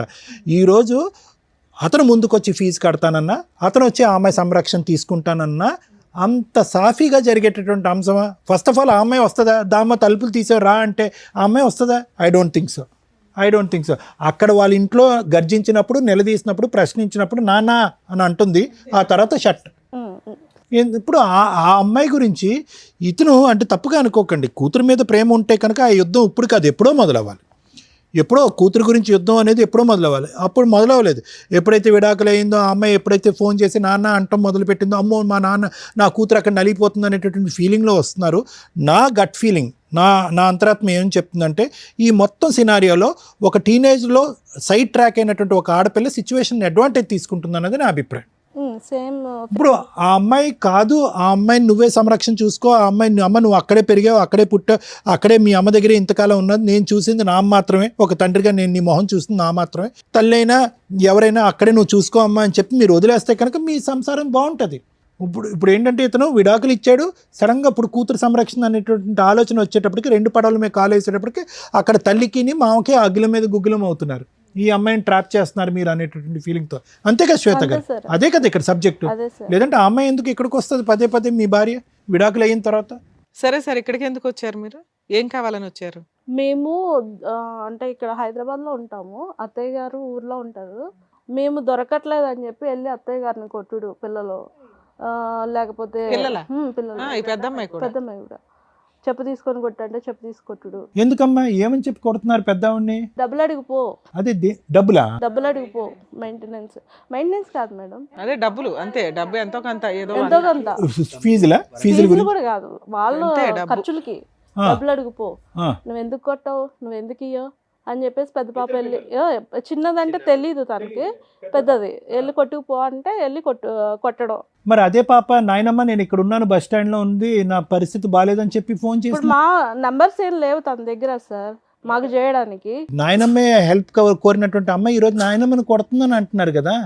అంతకుముందు సార్, అంతకుముందు నాయనమ్మ కొట్టుపో ఇప్పుడు అంటే కొట్టడం మానేసి, ఇంటికి రావడం మానేసి ఎంతకాలం అయింది? ఏదో వస్తూనే ఉన్నారు మేడం వాళ్ళు. అంటే కొట్టడం లేదు, అంటే మీరు ఎక్కడ ఉన్నారో తెలియక అక్కడ attack చేస్తారు. 2 months ఒకసారి వచ్చి ఏం చేస్తారు? వచ్చింది 2 days ఉంటుండ్రు వెళ్ళిపోతుంది. పిల్లలేనా ఆవిడ కూడా? ఆవిడ వస్తుంది. వస్తారు మేడం. అప్పుడు ఏం చేస్తున్నారు ఇంట్లో వంట ఎవరు చేస్తున్నారు? వాళ్ళే చేసుకుంటారు. వాళ్ళు చేసేసుకుని వాళ్ళ వరకు ఉండి వాళ్ళ వరకు మళ్ళీ సర్దుకుని వీళ్ళు వెళ్ళిపోతారు. వస్తే శ్వేత అత్తయ్య గారు గారు ఆ 2 days ఎలా నడుస్తుందమ్మా? ఆ 2 days ఎలా నడుస్తుంది? అది తెలీదు సార్ నాకు. కాదు మీ ఇంటికి వస్తుంది ఆవిడ, పిల్లలతో పాటు వస్తుంది. వీళ్ళకి తెలియదు, వాళ్ళ అత్తగారు మా కదా. అత్తగారు ఉండరు. సాటర్డే సండే మమ్మీ ఉండదు. మా సిస్టరు ఇప్పుడు 8 months క్యారింగ్ మేడం, ఇక్కడికి వస్తుందండి. మమ్మీ లేనప్పుడు వస్తుంది, ఓకే ఓన్లీ ఫెస్టివల్స్ చూసుకొని వస్తుంది. ఓకే, ఆ టైంలో మీ అమ్మగారు ఎక్కడ ఉంటారు? సిస్టర్ దగ్గరకు వస్తుంది. లేదంటే ఉన్న ఊర్లోనే అమ్మమ్మ వాళ్ళ ఇంటికాడ ఆ ఉంటాయి. ఇల్లు ఎంత వాల్యూ చేస్తుంది? ఎవరి పేరు మీద ఉంది? అత్తయ్య మా గారి ఫాదర్ పేరు మా మీద మమ్మీ పేరు మీద ఎంత వాల్యూ చేస్తుందండి? అప్రాక్సిమేట్లీ ఒక 6-7 lakhs ఇస్తుంది. సరే సార్, మీకు ఈ హెరాస్మెంట్లు ఇవి ఉన్నాయి, ఏం చేస్తే బెటర్, ఎలా వెళ్తే బెటర్? ఓకే. అది సార్ పాప ఒకసారి మాట్లాడి అసలు ఆ సిచ్యువేషన్ ఏంటి, వస్తే మా దగ్గర ఉంటే మంచిగా ఉండి వాళ్ళకి మాకు సంబంధం లేదు, నేను మా డాడీతో ఉంటాను అంటే తీసుకుంటాం, లేదు నేను అక్కడే ఉంటాను అని అంటే పర్మనెంట్ సెటిల్మెంట్ చేసేసుకుందాం, వాళ్ళకి మాకు సంబంధం లేకుండా. అది సార్. ఇప్పుడు ఎందుకు అంటే ఇవన్నీ విషయాలు అక్కడ విలేజ్లో దాచిపెడుతున్నారు. వాళ్ళ దగ్గర పెద్ద మనుషులు వీళ్ళు వాళ్ళ దగ్గర డబ్బులు వెళ్ళకపోతే పెద్ద మనుషుల్లోకి మిమ్మల్ని కులం నుంచి వెళ్ళేస్తాము, మీరు కులానికి అదేంటి మీకు ఏదన్నా అంటే ఇష్యూ వచ్చినా ఏమన్నా జరిగినా ఏదన్నా అయినా మేము మీ ఇంటికి రాము అని చెప్పేసి నవీన్ గారు డైవర్స్ దాంట్లో పిల్లలకి ఏం చేయాలని కండిషన్స్ ఉన్నాయి? ఏం ఉండవు సార్, ఎక్స్పర్ట్ ఆర్డర్స్ కదా. అంతే madam. Okay, she is not happy about the. అది సార్ విన్నారు కదా, మీరేమంటారు? మేడం ఈ ఇష్యూలో శ్వేత గారు, నవీన్ గారు, ఇది చాలా చాలా సాగుతున్నటువంటి కేసు. యూజువల్గా మనం ఏమనుకుంటా ఉంటే కనుక మేము కానీ చూసేటటువంటి ప్రేక్షకులు కానీ అమ్మ డైవర్స్ అయిపోయింది ఇంకెక్కడితో అయిపోయింది మీరిద్దరు హ్యాపీగా, అది ఇతని దురదృష్టం అనుకోవాలా మీ నరకం అనుకోవాలా నాకు తెలియదు, కానీ డివోర్స్ అయిపోయింది కదా అంత హ్యాపీగా ఉంది పేపర్స్ వచ్చినాయి కదా ఇతను చేసుకుంటే సేఫ్ అన్నట్టుగా మీకు తప్పుగా అనుకో. మీకు మ్యారేజ్ అయిందమ్మా ఇంతకుముందు? అది అయిపోయి అదంతా క్లోజ్ అయిపోయింది, అదంతా హ్యాపీగానే ఉంది, మీ సైడ్ ఏం ట్రబుల్ లేదు, మీకు అక్కడి నుంచి ఏం చిల్డ్రన్ లేరు మీకు. ఓకే, ఇప్పుడు ఏంటంటే అందరికంటే ఇక్కడ అన్నిటికంటే నాకు చూడవలసింది బాధగా ఎవరికి ఉందంటే మీ గురించి నాకు బాధగా ఉంది శ్వేత గారు. ఆల్మోస్ట్ ఇది 2.5 years బట్టి మీరు సఫర్ అవుతున్నారు కదా, 2 years బట్టి 2 years బట్టి సఫర్ అవుతున్నారు. అంతా క్లోజ్ అయింది కదా హ్యాపీగా ఉందాం, నాకంటూ ఏ రెస్పాన్సిబిలిటీ లేదు, ఇతనితో కొత్త జీవితం ప్రారంభిద్దాం అంటే కనుక డివోర్స్ అయిపోయినటువంటి పెళ్ళం వచ్చి భార్య వచ్చి ఇప్పటికీ కూడా ఇబ్బంది పెట్టేటటువంటి దురదృష్టకరమైన పరిస్థితి చాలా రేర్గా చూస్తాం. నా వరకు అయితే లాయర్ మేడం చాలా చూసుంటారు కానీ చాలా రేర్గా చూస్తాం. అయితే ఇదేంటంటే ఇక్కడ తప్పుగా అనుకోకండి అమ్మ, ఇక్కడ నవీన్ గారిది కూడా తప్పు ఉంది శ్వేత గారు. ఇక్కడ ఏంటంటే కర్ర ఎరగదు పాము చావదు అన్నట్టుగా ఈ దరిద్రంగా ఇంత అంటే ఎంత దరిద్రంగా ఉందంటే ఇది ఒక పక్క నుంచి పిల్లలు నాశనం అయిపోతున్నారు. ఆ అమ్మాయిలు ఇద్దరు కూడా వాళ్ళ మెంటాలిటీ ఏంటి, వాళ్ళ వ్యక్తిత్వాలు ఏంటి, వాళ్ళు చదువుకుంటున్నారా లేదంటే ఆస్తుల గురించి పోరాడుతున్నారా, దండయాత్ర చేస్తున్నారా, నాయనమ్మ ఇంటి మీద దండయాత్ర చేస్తున్నారా, లేదంటే దొరికితే మీ ఇళ్ళ మీద దండయాత్ర చేస్తున్నారా, అక్కడ తల్లి మామయ్యతో చేతులు కలిపి ఈరోజు వాళ్ళ జీవితాలు ఎటుపోతున్నాయి అనేటువంటి గత్తెప్పినటువంటి పరిస్థితిలో వాళ్ళు ఉన్నారు ఈరోజు. ఎందుకు ఈరోజు నవీన్ గారు ఇప్పుడు ఎందుకంటే ఆవిడతో మనం మాట్లాడలేదు, ఆవిడ ఉద్దేశం ఏంటి, ఆవిడ ఎవరితో ఎటువంటి సంబంధం పెట్టుకుంది అనేటటువంటి అంశం ఈరోజు ఇతను చెప్పినటువంటి దాన్ని బట్టి మనం వీ కెనాట్ డిక్లేర్ చేయటం కూడా కాదు. ఆవిడతో మాట్లాడదామని ప్రయత్నం చేసేటప్పటికి ఆవిడ ఫోన్ మాట్లాడటానికి అంగీకరించలేదు. ఇక నవీన్ గారిని ఎందుకు నేను తప్పుపడుతున్నాను అంటే 3 అంశాలు. ఒకటి తాగుడు, ఆవిడకి ఎక్కడో నమ్మకం పోయింది. ఓకే సరే, ఆవిడ వెళ్ళిపోయిన తర్వాత తాగాడా ముందు ఉన్నప్పుడు తాగాడా అనేటటువంటిది అదొకటి. అది చిన్న అంశం వేశారు, ఇప్పుడు మానేశాను కదా ఇప్పుడు ఏం తాగట్లేదని మీరు అంటారు, అది పక్కన పెట్టండి. రెండోది ఏంటంటే బాధ్యత. ఆవిడ ఏంటంటే మొదటి నుంచి ఇతను పని చేయాలి, ఇది చేయాలి, అది చేయాలంది. మూడో అంశం ఏంటంటే కనుక ఈ నాంచుడు ధోరణి ఏదైతే ఉందో ఆవిడ నాంచిందా ఇతను నాంచాడు అనేది కాదు. వీళ్ళిద్దరూ 2008 పెళ్ళయిన తర్వాత 2023లోనో 22లోనో డైవర్స్ వచ్చిందండి. 22లో సార్, 22లో డైవర్స్ వచ్చింది. అదో 2 ఇదో 2 అంటే దగ్గర 14 సంవత్సరాల పాటు వీళ్ళు కొట్టుకుంటూనే ఉన్నారు. పెళ్లి చేసుకుని పట్టుమని 1-2 సంవత్సరాలు కూడా హ్యాపీగా లేరు, కొట్టుకుంటూనే ఉన్నారు. ఒకసారి ఆవిడ కాంప్రమైజ్ అయితే ఒకసారి ఇతను కాంప్రమైజ్ అవుతారు. ఏది ప్యారలల్గా ఇతను చెప్పినప్పుడు ఏది ఆవిడకి 2013-14 నుంచి ప్యారలల్గా ఇంకొక వ్యక్తితో సంబంధం ఉంది అనేటటువంటిది తెలిసినట్టు కూడా ఆవిడ ఇతని లెక్క ప్రకారం చెప్పిన లెక్క ప్రకారం అక్కడ ఒక గర్భం దాలుస్తుంది, ఆ గర్భాన్ని తీసేస్తుంది, ఆ ప్రెగ్నెన్సీ ఆవిడ అబార్ట్ చేసుకుంటుంది. ఇతనితో ఒకసారి సంసారం చేస్తుంది, ఆ ప్రెగ్నెన్సీ తీస్తుంది, మళ్ళీ ఇంకో పాపను కంటది. అంటే ఈ కన్ఫ్యూజన్లో ఎక్కడో చోట నవీన్ గారు బలంగా నిలబడి ఇతను ఏంటంటే కనుక ఎక్కడ బహుశా ఆ డబ్బులు ఇవ్వాల్సి వస్తుంది, ఆ మెయింటెనెన్స్ ఇవ్వాల్సి వస్తుంది అనేటటువంటి ఆలోచనతో ఏంటో అతని బ్యాక్గ్రౌండ్లో లీగల్గా ఉండేటటువంటి థాట్ ఏంటో నాకు తెలియదు, కానీ ఎప్పుడూ కూడా అతను నాకు ఈవిడ వద్దు, ఈవిడతో నేను సంసారం చేయను, కాపురం చేయను అనేటటువంటి పరిస్థితి వచ్చుంటే కనుక ఈరోజు ఆ ఆడపిల్లలు పుట్టకుండా అంటే రెండో ఆడపిల్ల పుట్టకుండా అయినా ఉండుండేదమ్మా. ఎందుకంటే వీళ్ళిద్దరి మధ్యన కొద్దో గొప్ప హ్యాపీగా ఉన్న టైంలో పెద్ద ఆడపిల్ల పుట్టేస్తుంది. ఓకే, కానీ వీళ్ళిద్దరి యొక్క డైనమిక్స్ ఎప్పుడు కూడా బ్యాలెన్స్డ్గా లేవు. ఇతను ఫైనాన్షియల్ రీజన్తోనో ఇంకో బాధ్యత తీసుకుంటుందో లేదంటే పిండి ఆరేస్తుందో డబ్బులు ఇవ్వాల్సిన ఉద్దేశంతో తూతూ మంత్రంగా ఆ అమ్మాయిని మళ్ళీ జీవితంలో పిలుచుకున్నాడు. అనవసరం రెండో బిడ్డ పుట్టింది కదమ్మా. అంటే కేవలం ఆ అమ్మాయి ఇతను చెప్పినటువంటి విధంగా ఏంటంటే ఆ అమ్మాయికి బ్యాలెన్స్ లేదు. ఒక పక్క నుంచి బయట బాయ్ ఫ్రెండ్, ఇంట్లో హస్బెండ్, ఈ హస్బెండ్ కావాలి, బాయ్ ఫ్రెండ్ కావాలి, అతనితో ఒకసారి ఇతనితో ఒకసారి అనేటటువంటి విధంగా ఇతను చెప్పిన మాటలు బట్టి ఆ అమ్మాయితో మనం మాట్లాడలేదు. ఇతను ఏంటంటే కనుక ఎక్కడ ఈవిడ్ని వదిలించుకుంటే కనుక ఎక్కడ ఫైనాన్షియల్ బర్డెన్ పడుతుంది, లేదంటే ఎక్కడ కోర్టుల చుట్టూ తిరగాలన్న ఉద్దేశంతో వీళ్ళు స్వార్థంతో ఇంకో బిడ్డను కనేసారుగా ఈరోజు. ఇప్పుడు ఆ ఇద్దరు ఆడపిల్లలే కదా ఇప్పుడు తల్లిని మించినటువంటి సైనికులు అయ్యారు. ఆ తల్లి చేసేటటువంటి యుద్ధకాండ దహనకాండ కంటే వాళ్ళిద్దరూ దాడి చేస్తున్నారుగా, నాయనమ్మ మీద పెట్టి కొట్లాడుతున్నారు కదా. అది డబ్బుల గురించా, ఆస్తి గురించా, లేదంటే వాళ్ళకి సరైనటువంటి న్యాయం జరగలేదు అనే ఉద్దేశంతోనే వాళ్ళు అటాక్ చేస్తున్నారు.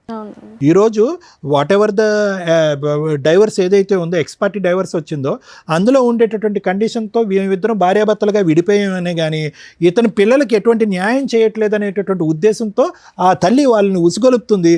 వాళ్ళు న్యాయపరమైనటువంటి విధంగానే ముందుకు వస్తున్నారు. మాకేంటి మీకేంటి, మాకేంటి, మా పోషణ ఏంటి, మా ఆలోచన ఏంటి, మా భవిష్యత్తు ఏంటి, మా పెళ్ళిళ్ళు ఏంటి అనేటటువంటి ఆ విషయం గురించి లెక్క తేల్చుకోవాలి కానీ నవీన్ గారు. అవునండి. ఇక్కడ ఏంటి ఆవిడ వచ్చి ఇక్కడ ఏంటి నాకు నువ్వు భర్తగా కావాలి, డైవర్స్ మాట పక్కన పెట్టు, నేనే నీతో కాపురం చేస్తాను, నువ్వు సెకండ్ భార్యగా నువ్వెవరు అనే మాట ఆవిడ అన్నట్లే. ఇప్పుడు వచ్చేటటువంటి అంశం మనకు తెలియనటువంటి సీక్రెట్ ఏదన్నా ఉంది అంటే కనుక ఆ పిల్లల భవిష్యత్తు దృష్ట్యా ఏం న్యాయం చేశారు అలాంటప్పుడు పిల్లల్ని కనకూడదు. అది ఇక్కడ వచ్చేటటువంటి లైవ్లో ఉండేటటువంటి గొడవ. అది ఈ మధ్యలో ఏమవుతుందంటే ఓకే ఇవన్నీ లీగల్ పరమైనటువంటి అంశాలు, నాకు ఉన్నటువంటి పరిజ్ఞానం ఆ మాత్రమే, ఆ అంశం నేను పక్కన పెడతాను. కానీ ఇక్కడ తేల్చుకోవాల్సిన ప్రేక్షకులకు ప్రత్యేకంగా చెప్పేటటువంటిది అంశం ఏంటంటే భార్యాభర్తల మధ్యన మీ ఇద్దరి మధ్యన ఏమైనా డిఫరెన్సెస్ ఉంటే ఐదర్ మీడియేషన్ కానీ లేదంటే కౌన్సిలింగ్ ద్వారా కలిసే అన్నటువంటి ప్రయత్నం చేయండి, లేదంటే లీగల్ పరమైనటువంటి స్టెప్స్ తీసుకుని విడిపోవటానికైనా ప్రయత్నం చేయండి. ఏదైనా కూడా త్వరగా జరగాలి. ఆ న్యాయం కలిసి ఉండేటటువంటి న్యాయం అయినా త్వరగా జరగాలి, లేదంటే విడిపోయేటటువంటి న్యాయం అయినా జరగాలి. ఎందుకంటే ఇందులో ప్రత్యేకంగా ఈ యుద్ధంలో పిల్లలు పావులు అవుతారు, ఫైనల్గా పిచ్చి వాళ్ళు అవుతారు. ఇప్పుడు చూడండి ఆ పిల్లలు పెద్ద అమ్మాయి ఖచ్చితంగా నేను చెప్తున్నాను ఆ అమ్మాయి మానసికపరమైనటువంటి స్టెబిలిటీ మీద ఒక క్వశ్చన్ మార్క్ ఉంది, చదువు సంధ్యల మీద ఎటువంటి దృష్టి పడుతుంది అనేటటువంటి అంశం మీద ఒక క్వశ్చన్ మార్క్ ఉంది, వ్యక్తిత్వం ఏం మారిపోతుంది అనేటటువంటి దాని మీద క్వశ్చన్ మార్క్ అవుతుంది. ఎందుకంటే ఉదయం లేచిన దగ్గర నుంచి సాయంత్రం వరకు వాళ్ళకి ఫుల్ టైం ఎజెండా ఏదన్నా ఉంది అంటే తండ్రి ఎక్కడ ఉన్నాడు, ఆ అమ్మాయి పెళ్లి చేసుకున్న శ్వేత ఎక్కడుంది, వాళ్ళిద్దరు దొరుకుతారా, లేదంటే వాళ్ళు దొరకనప్పుడు ఆ ఇంటి మీద దాడి చేద్దాం. మాకేం రావాల్సినటువంటిది కరెక్టే, వాళ్ళు ఫైట్ చేసేటటువంటిది బహుశా వాళ్ళు ఆడపిల్లలు ఫైట్ చేసేటటువంటి దాంట్లో న్యాయం ఉందండి. ఎందుకంటే మీరిద్దరు సుఖ సంతోషాలని సింపుల్గా డైవర్స్ వచ్చేసింది, మీరిద్దరు హ్యాపీగా ఉన్నారు, రేపో మాపో మీకు ఒక పిల్లో పుడుతుంది, మా పరిస్థితి ఏంటి అనేటటువంటి అభద్రత గురించి మాట్లాడుతున్నారు ఆ పిల్లలు. దానివల్ల వాళ్ళు మానసికంగా డిజాస్టర్ అయిపోతున్నారు. దాంతోపాటు ఏంటంటే వాళ్ళ అమ్మ ఒక పక్క నుంచి వాళ్ళ మావయ్య ఒక పక్క నుంచి వాళ్ళిద్దరు బ్రెయిన్లో ఫీడింగ్ ఇచ్చేటప్పటికి ఇద్దరు ఆడపిల్లల యొక్క మానసిక పరిస్థితి కంప్లీట్గా ఇంబ్యాలెన్స్ అయింది. సో నా వరకు ఏంటంటే ఎవరైనా కూడా దయచేసి పిల్లల మీద ఇటువంటి ప్రభావం పడేంత వరకే యాజ్ ఇట్ ఈస్ టీనేజ్లో ఉండేటటువంటి ఆడపిల్లలైనా అబ్బాయిలైనా వాళ్ళ యొక్క ఎడ్రినర్జిక్ రెస్పాన్స్ వల్ల వాళ్ళు కొద్దిగా హైపర్గానే ఉంటారు, అడ్వెంచరస్గానే ఉంటారు, ఛాలెంజింగ్గానే ఉంటారు, స్టబర్న్గా ఉంటారు, మొండిగా. ఇవన్నీ కూడా హార్మోన్ పరమైనటువంటి మార్పు. కానీ అది 30% అయితే కనుక ఇటువంటి మానసిక పరిస్థితి క్రియేట్ చేసేటటువంటి తల్లిదండ్రులు మన స్వార్థపూరితమైనటువంటి ఆలోచనల గురించి ఈరోజు అమ్మాయి ఖచ్చితంగా డబుల్ గేమ్ ఆడట్లే. పెద్ద అమ్మాయి ఇంట్లో వాళ్ళ అమ్మ నాన్న గర్జించినప్పుడు లేదంటే వాళ్ళ అమ్మని మామయ్య గర్జించినప్పుడు ఒక విధంగా. సో నేను అనేది అంటే అది ఒక అంశం అండి నేను ప్రత్యేకంగా చెప్పేది. రెండోది ఏంటంటే ఇప్పటికీ కూడా నాకు తెలిసినటువంటి కొద్దిపాటి పరిజ్ఞానంతో నవీన్ గారు ఈరోజు ఖచ్చితంగా మీరు అనుకుంటే కనుక ఇది ఈజీగా తేల్చుకోవచ్చు, ఇది పెద్ద కష్టం కాదు. మీరు కూడా ధైర్యంగా వెళ్ళి పోలీస్ స్టేషన్లో అనవసరంగా డైవర్స్ అయిపోయిన తర్వాత మా భార్య వచ్చి మా మీద హెరాస్ చేస్తుంది, పిల్లల ద్వారా మా మీద దాడి చేపిస్తుంది అనేటటువంటి విధంగా మీరు పోలీస్ స్టేషన్లో కేసు పెడితే కనుక ఇది ఎక్కడో చోట గీత గీయచ్చు. కానీ మీకున్న భయం ఏంటంటే బహుశా ఇక్కడ ఏంటంటే ఎంతో కొంత లెక్క చెప్పో ఫైనాన్షియల్గా వాళ్ళకు ఒక అడ్వాంటేజ్ ఇచ్చో లేదంటే ఒక భవిష్యత్తు పరమైనటువంటి ఒక గ్యారంటీ ఇచ్చో మీరు బయటపడాలి. దానికి మీరు మెంటల్గా ప్రిపేర్ అవ్వలేదు.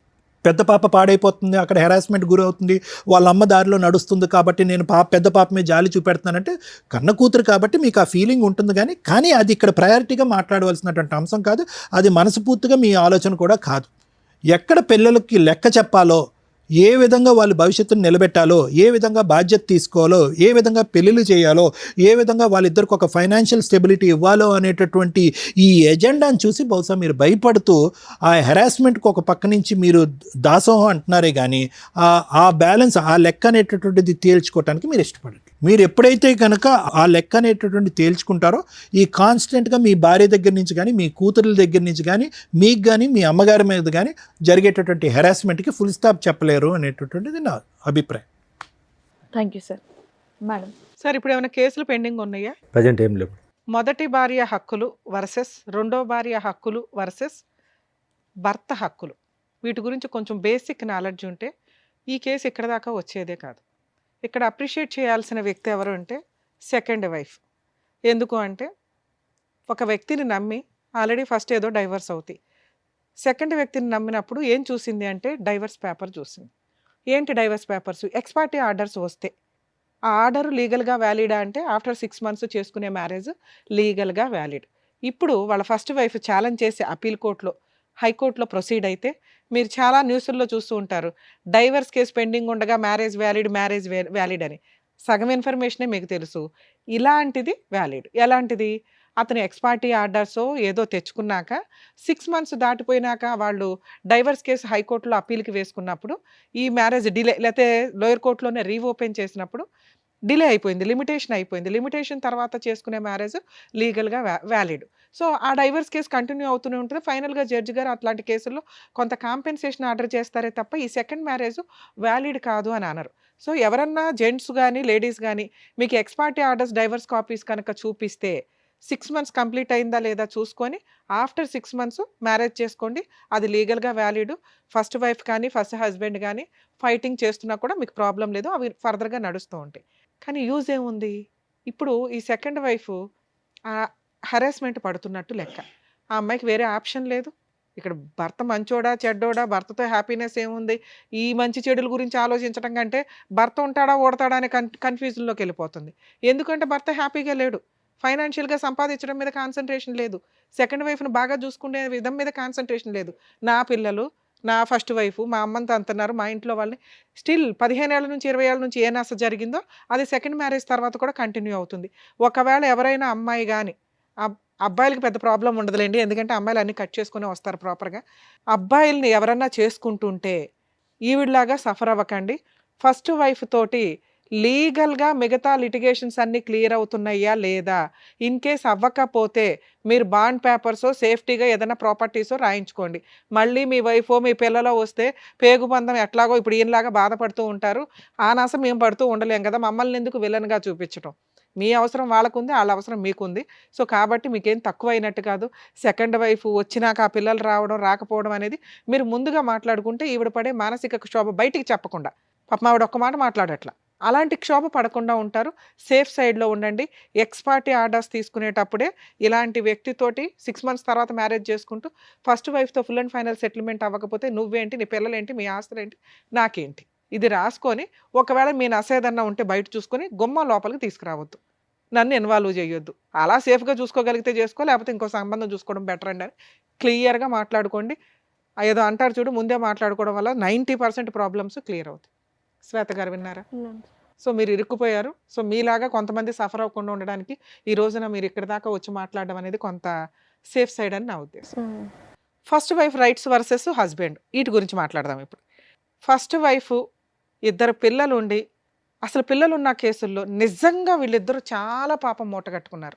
వరస్ట్ ఆఫ్ వరస్ట్ తల్లిదండ్రులు ఏంటి అంటే ఈ రకంగా పిల్లల్ని ఫుట్బాల్ ఆడుకుంటున్నట్లు ఆడుకుంటుంటే నరకం కనిపిస్తుంది పిల్లలకి. దీని గురించి ప్రతి ఫ్యామిలీ కోర్ట్ జడ్జి సఫర్ అవుతారు. ఎందుకంటే పాపం వాళ్ళకి అర్థమైపోతూ ఉంటుంది. మాలాంటి వాళ్ళకి అర్థమవుతూ ఉంటుంది. అరే పిల్లలు ఇంత సఫర్ అవుతారు భవిష్యత్తులో, వాళ్ళు మేబీ ఇప్పుడు చిన్నోళ్ళు అవ్వచ్చు. కానీ అమ్మ దగ్గర పెరుగుతారు 90% మన ఇండియన్ జ్యూరిస్డిక్షన్స్ ప్రకారం, రెస్పాన్సిబిలిటీస్ ప్రకారం. ఎందుకంటే మదర్స్ సరిగ్గా చూడరని. అలాగే తండ్రి తను తానే చూసుకోలేక ఇంకో పెళ్లి చేసుకుంటాడు. ఇంక పిల్లల్ని ఏం చూసుకుంటాడు? 99% అలాగే ఉంటారన్న ఉద్దేశం. మెజారిటీకి ఎప్పుడు ఇంపార్టెన్సీ ఉంటుంది కాబట్టి తండ్రికి కస్టడీ అనేది ఇవ్వరు చాలా సందర్భాల్లో. ఆ కస్టడీ తీసుకుంటే ముందు అబ్బాయిని కాపాడుకోలేం. ఎందుకంటే అది కన్ఫ్యూజింగ్ లైఫ్ స్టైల్ అవుతుంది. ఉంటే ఎవరో ఒకళ్ళ దగ్గర వేరే కంట్రీలో లాగా మనం పులిహార పంచుకున్నట్టు పంచుకోవడం, నీ పిల్లలు నా పిల్లలు కలిపి మన పిల్లలతో ఆడుకుంటారనే పంచాయతీ ఉండదు. సో, తల్లికే ఇస్తారు ఎక్కువగా. ఇక తను వేరే మ్యారేజ్ చేసుకుంటుందా, చేసుకోదా, ఇక వాళ్ళ లైఫ్ స్టైల్ అది వేరు. ఇలాంటి కేసులో పిల్లలు తల్లి కొడుతుంటే, తిడుతుంటే, క్యారెక్టర్ గురించి ఎక్స్‌ప్లెయిన్ చేస్తుంటే తండ్రి దగ్గరికి పారిపోతూ ఉంటారు. వీళ్ళ ఫస్ట్ అమ్మాయి ఒక ఎగ్జాంపుల్. అలాగే తండ్రి ఏదన్నా చెప్తూ ఉంటే తల్లి దగ్గరికి పారిపోతారు. Perfect drama. అమ్మాయిని అనటానికే లేదు. ఆ పాపం అమ్మాయి మెంటాలిటీని ఎవరు అలా క్రియేట్ చేసింది? తల్లిదండ్రులు. నిజంగా ఇలాంటి తల్లిదండ్రులకి పాపం తగిలిద్ది. ఉంటే మీ దగ్గర పెట్టుకోండి. మీ ఎదవ డ్రామాలకి, మీ ఆస్తి పంపకాలకి, మీ మెయింటెనెన్స్‌ల కోసం పిల్లల్ని బలిపశువులను చేయొద్దు. తల్లి నువ్వు పోరాడు. ఫస్ట్ వైఫ్ ఎవరైతే తల్లి ఉంటుందో ఆస్తులు కావాలనుకుంటే నువ్వు ఒక్కదానివే పోరాడు. పిల్లల్ని నానమ్మల దగ్గరకో, తండ్రుల దగ్గరకో పంపించొద్దు. పూర్తిగా మీరే ఉంచుకుందాం అనుకుంటే. లేదా అమ్మ 5 రోజులు ఇక్కడ ఉండు, సాటర్డే సండేలు డాడీ దగ్గరికి వెళ్ళు, పండగలప్పుడు వెళ్ళు. ఇంతే తప్ప మీ పర్సనల్ విషయాల గురించి పిల్లలతోటి ఎద్దవ డ్రామాలు వేయొద్దు. పిల్లలు మీ దగ్గర కావాలనుకున్నప్పుడు ఫీజు కట్టుకోవాలా? ఆయన ఎందుకు కడతాడు? అంత రెస్పాన్సిబిలిటీ లేకపోతే పిల్లల్ని వదిలేసేయండి, పూర్తి కష్టే అతనికి ఇచ్చేయండి. ఇది లేకుండా డ్రామాలు ఆడకండి. ఇక ఈ కేసులో worst of worst husband, worst of worst father అని నా ఉద్దేశం. ఎందుకు మేడం అంత దారుణంగా మాట్లాడారు? పాపం అతను మంచిగానే ఉన్నాడుగా. బయటకే మంచి. అతని మెంటాలిటీ కరెక్ట్ కాదు. ఇలా ఉన్న వాళ్ళకి ఈ నస జీవితకాలం కంటిన్యూ అవుతుంది. ఎందుకు అంటే ఆయన ఎక్కడా కూడా ఒక ప్రాబ్లంకి పుని స్టాప్ పెట్టట్ల. వరస్ట్ కొడుకు కూడా ఇంకా దారుణం ఏంటంటే ఎందుకు ఇప్పుడు ఆయనతోటే మాట్లాడి తెలుసుకుందాం. మీలాంటి వాళ్ళని ఈ మధ్య కోర్టుల్లో చూస్తున్నాం. భార్యకి మెయింటెనెన్స్ కట్టొద్దు. నేను ఆ విషయానికి 100% సపోర్ట్ చేస్తాను. ఎందుకంటే మీ ఇద్దరు గట్టిగా 10 రోజులు కాపురాలు చేస్తారు, బయటికి వెళ్ళిపోయి మెయింటెనెన్స్లని జెంట్స్ని జలగల్లాగా పీకు తింటున్న మహిళలు బోలు మంది ఉన్నారు. వాళ్ళు నా దృష్టిలో నేను చాలా ఇబ్బందిగా అనుకుంటాను. ఆ మాట అనటం బాగుండదు. కానీ జాబులు చేసుకోవాలా, ఇండివిజువల్గా బతకాలా, కుదిరితే ఫుల్ అండ్ ఫైనల్ సెటిల్మెంట్ చేసుకోవాలా, లేదా భర్తతో కలిసి సర్దుకుపోవాలా. భర్త ఎందుకు పోషించాలి? నువ్వు కూడా పోషించవచ్చు. చదువుకుంటున్నావు, జాబులు చేస్తున్నావు, కుటుంబాన్ని లేడీస్ కూడా పోషించవచ్చు అనేది నా ఉద్దేశం. ఎప్పుడు మంచి భర్త అయితే. మీరు ఎక్కడ మంచి భర్త? ఏమయ్యా నీ శాలరీ ఎంత అంటే, మేడం మా ఆవిడకి అక్రమ సంబంధం ఉంది అందుకే సరిగ్గా చేయలే. సరే అక్రమ సంబంధం వదిలేయచ్చు కదండి, బాబు పిల్లలు ఉన్నారు కావాలి. ఎప్పుడైతే అక్రమ సంబంధం ఉంది అన్నావో ఆవిడొద్దు మనకి. ఎందుకంటే అలాంటి క్యారెక్టర్లెస్ అనే అమ్మాయిని ఇంట్లోకి తెచ్చి నువ్వు ఏ రకంగా పడుకుంటావు, ఏ రకంగా ఇంకో పిల్లని కంటావు? నీ క్యారెక్టరే లేదు కదా. అంటే మీకు అవసరం కేసులు వేస్తే కోర్టుల చుట్టూ తిరగాల, ఏదో రకంగా అబద్ధం చెప్పి ఇంట్లోకి తెచ్చుకొని 4 రోజులు వాడేసుకొని మళ్ళీ కేసులన్నీ క్లోజ్ చేసుకున్నా మళ్ళీ పోటాడుకుందాం ఫ్రెష్గా. 2, భార్యకి మెయింటెనెన్స్ ఇవ్వకపోతే అది మీ హక్కు, నేనేం మాట్లాడను. మీకు పుట్టిన పిల్లలకి మీరు మెయింటెనెన్స్ ఇవ్వకుండా బాబ్బా జైలుకి వెళ్ళి వచ్చేసారు. ఎందుకు వదిలేయాలి మిమ్మల్ని? వాళ్ళు చేస్తున్నది 100% కరెక్ట్. మీ ఫస్ట్ వైఫ్ చేస్తున్నది 100% కరెక్ట్, వాళ్ళ బ్రదర్ చేస్తున్నది 100% కరెక్ట్.